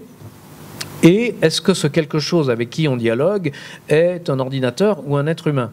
Et évidemment, à l'époque de Turing, c'était un problème qui semblait un peu académique. Aujourd'hui, ça commence à devenir pas si académique que ça, puisqu'on dialogue avec nos ordinateurs, avec nos petits téléphones portables. Mais évidemment, vous dialoguez avec votre portable, il suffit d'une phrase ou deux pour se rendre compte qu'on n'a pas affaire à un être humain. Mais si maintenant on met un programmeur de génie et qu'on lui demande de programmer l'ordinateur de manière à ce qu'il puisse répondre le mieux possible pour faire croire que c'est un être humain, jusqu'où ça va aller?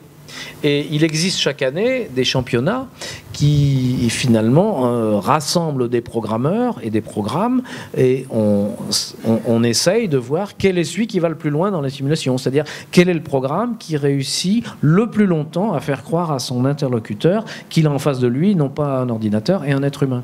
Et ce qui, moi, me frappe, c'est que les programmes qui gagnent chaque année ce concours sont les programmes les plus bêtes. C'est-à-dire, c'est pas un programme qui essaye d'analyser la constitution du langage ou quelque chose comme ça. C'est un programme qui a fait un catalogue de toutes les questions-réponses possibles à peu près, et qui, lorsqu'on lui pose une question, va voir dans le catalogue où est la question et quelle est la réponse, et il la donne. Évidemment, ça tient jusqu'à un certain moment, jusqu'à ce que quelqu'un pose une question qui n'est pas dans le catalogue, mais si le programmeur est astucieux, il a fait un catalogue, et puis le catalogue s'agrandit, et ben, ça marche mieux que tout ce qu'on connaît jusqu'à aujourd'hui. Et c'est marrant. Donc on aurait tendance à dire que c'est le programme, peut-être l'ordinateur le plus intelligent, alors que celui qui simule le mieux l'intelligence, c'est le plus bête.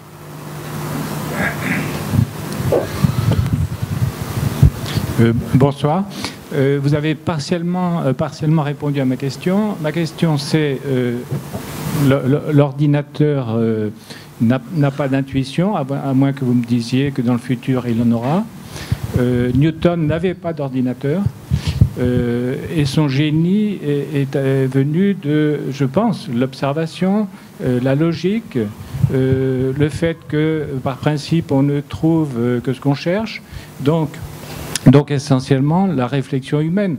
Et ça serait rassurant si vous nous disiez que ce qui va persister, c'est l'essentiel, c'est la réflexion humaine, et que l'ordinateur n'aura jamais d'intuition. C'est ma question. Bon, si je ne l'ai pas dit, je le dis de manière très nette, effectivement.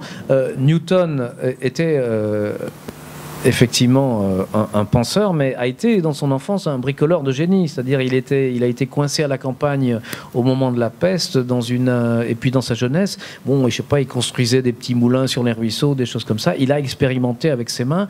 Quant à Einstein, il n'expérimentait pas, mais il faisait des expériences de pensée sans arrêt, et on raconte très souvent l'anecdote selon laquelle il se disait qu'est-ce qui se passerait si je chevauchais un rayon lumineux, et que c'est une expérience de pensée donc qui l'a beaucoup aidé à progresser.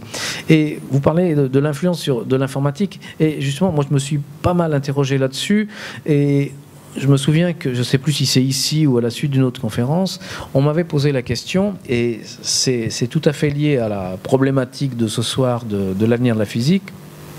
Comment se fait-il que justement depuis cette période féconde, Einstein, la physique quantique, il n'y ait plus eu d'autres découvertes importantes en physique ?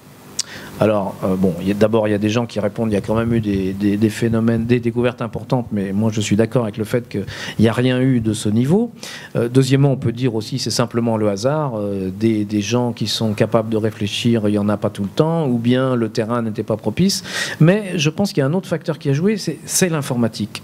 Et je me suis demandé, puisque finalement Jean-Marc nous a introduit dans le monde de la fiction, petite fiction très rapide, que se serait-il passé si, juste avant l'année 1905, qui est l'année fabuleuse où Einstein a fait ses découvertes, on avait donné à Einstein un ordinateur portable comme on en a aujourd'hui ? Eh bien, je me dis que peut-être bien qu'il n'aurait jamais fait les découvertes en question.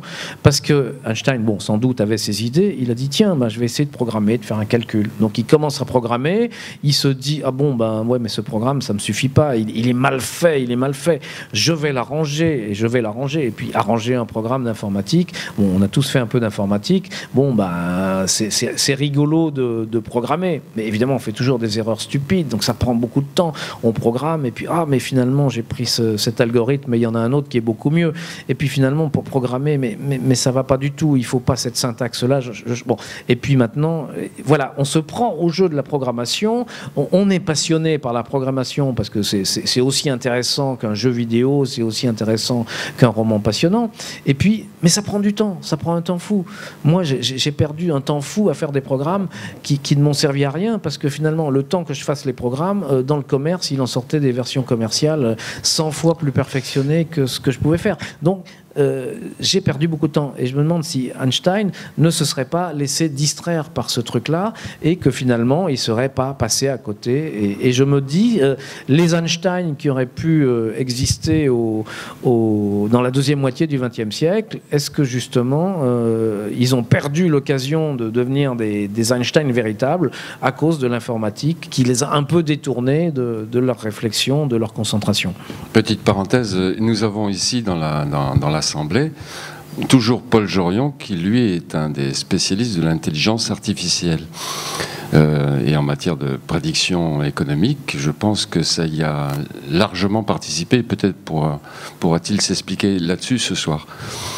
En tout cas, l'informatique, et du moins les algorithmes informatiques, ont permis d'avancer dans bien des domaines, bien évidemment. Évidemment. Mais ce que je veux dire, c'est qu'au niveau individuel, c'est une sorte de distraction d'une réflexion concentrée et soutenue.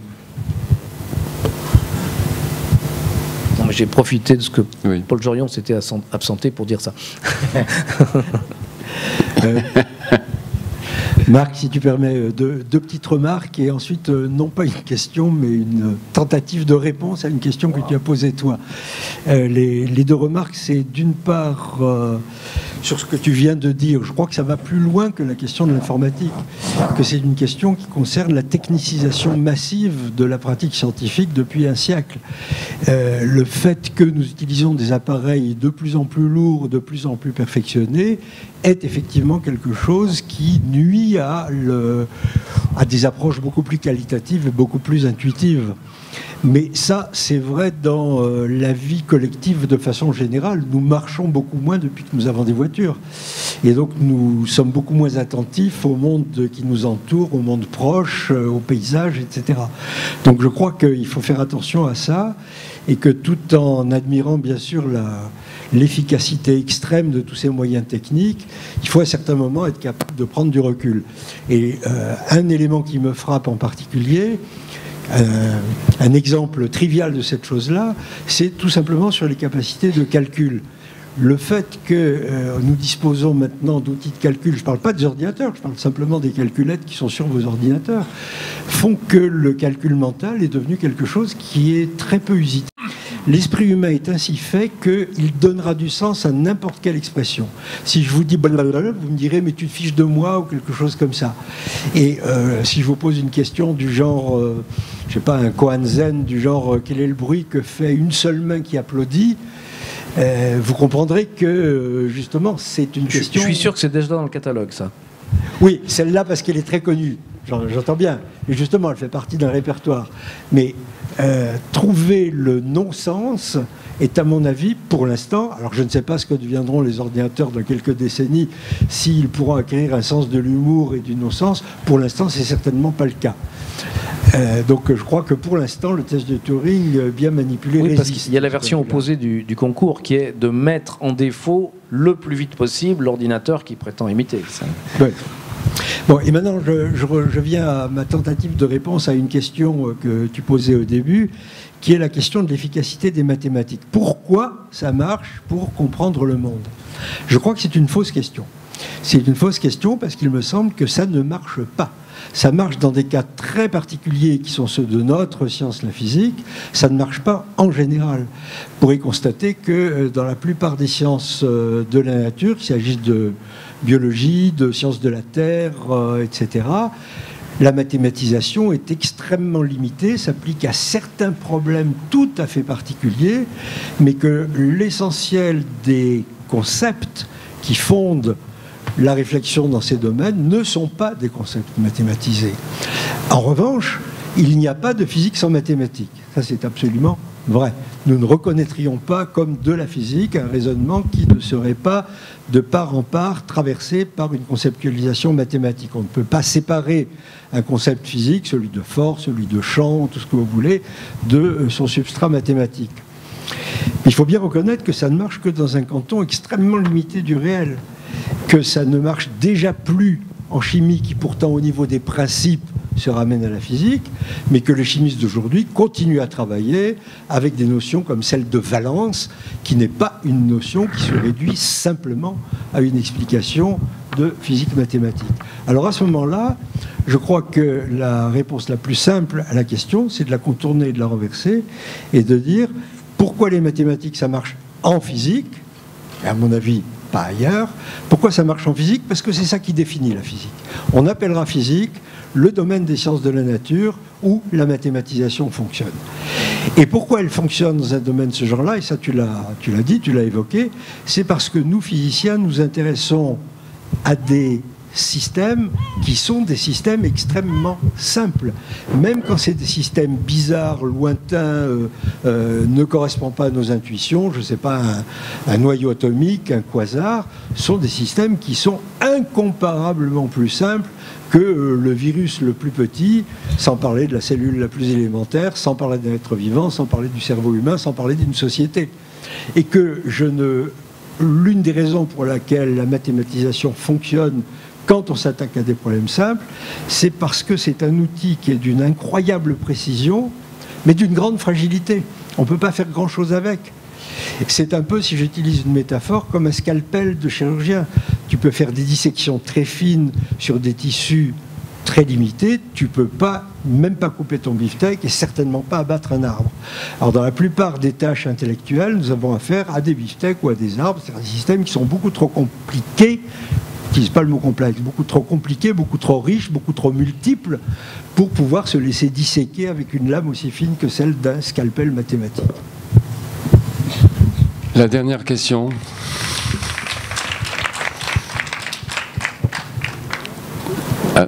S'il te plaît, Cyril. Ah non, c'est là-bas au fond. C'est là-bas au fond. Non, c'était juste tout à l'heure, tu cherchais le nom du film, je crois que c'est Blade Runner. Exact. Et en même temps, ça apporte une petite réponse à la problématique comment reconnaître un être humain d'un robot. Et la solution qu'a apportée Philippe K. Dick, qui est donc l'inspirateur du roman qui a inspiré Blade Runner, qui s'appelle Do Android Dream About Electric Ships? Est-ce que les robots rêvent de moutons électriques?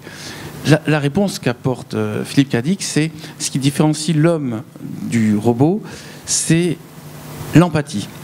Et l'empathie, c'est la capacité de sentir la douleur de l'autre. Et Philippe K. Dick dit, tant qu'un être n'est pas sensible à la douleur des autres, c'est un robot. Si un être humain n'est pas sensible à la douleur de l'autre, c'est qu'il est au même niveau qu'un robot. Et si un robot est capable de sentir la douleur des autres, à ce moment-là, le robot mériterait peut-être le titre d'être humain.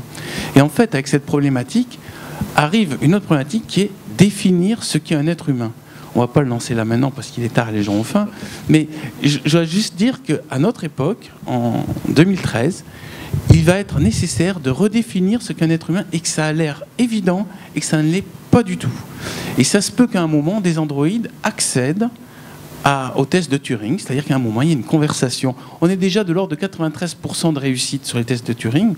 Donc, ça veut dire qu'il y aura un moment, une personne à laquelle on va parler, cette personne va nous répondre peut-être avec des effets de ou des koans, et malgré tout, on n'arrivera jamais à la voir parce qu'elle a accès à un catalogue tellement vaste, à une capacité de souplesse d'esprit tellement forte, que finalement, on aura l'impression de parler à un être humain.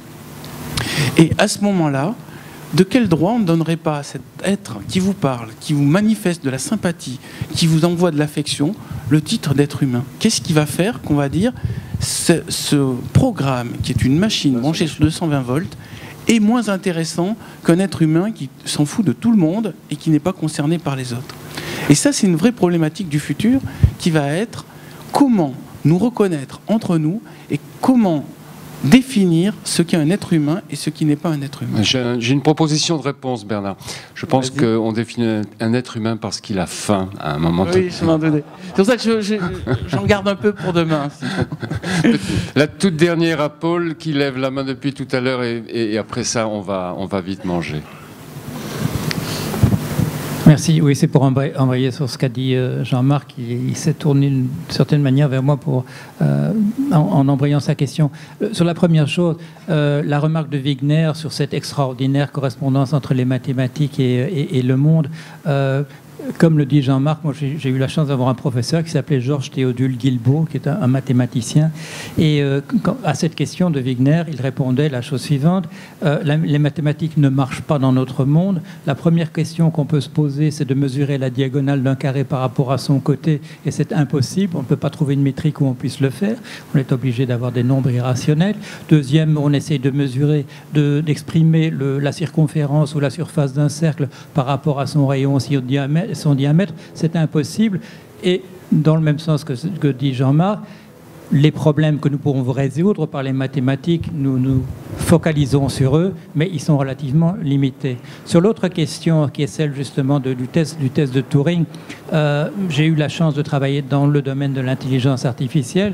J'ai fait un projet à une époque pour les British Telecom qui s'appelait Anela, dont l'explication se trouve dans ce livre qui s'appelle Principe des systèmes intelligents. Et le principe même de ce logiciel, qui avait un très bon rendement, c'était que la dynamique qui était au centre de la machine qui vous répondait, c'était on mimait une dynamique émotionnelle, une dynamique d'affect. C'était ça le moteur. Et les mots venaient se placer je dirais en correspondance avec des valeurs d'affect qui étaient, je dirais, un peu l'analogue des émotions ou du désir de reconnaissance de la machine, et ça marchait très bien. Et en particulier sur la question de comment la machine réagirait à une question qui serait perçue comme un non-sens, eh bien cette machine, avec ses dynamiques d'affect, elle réagirait par l'angoisse et exprimerait une réponse qui est une réponse angoissée.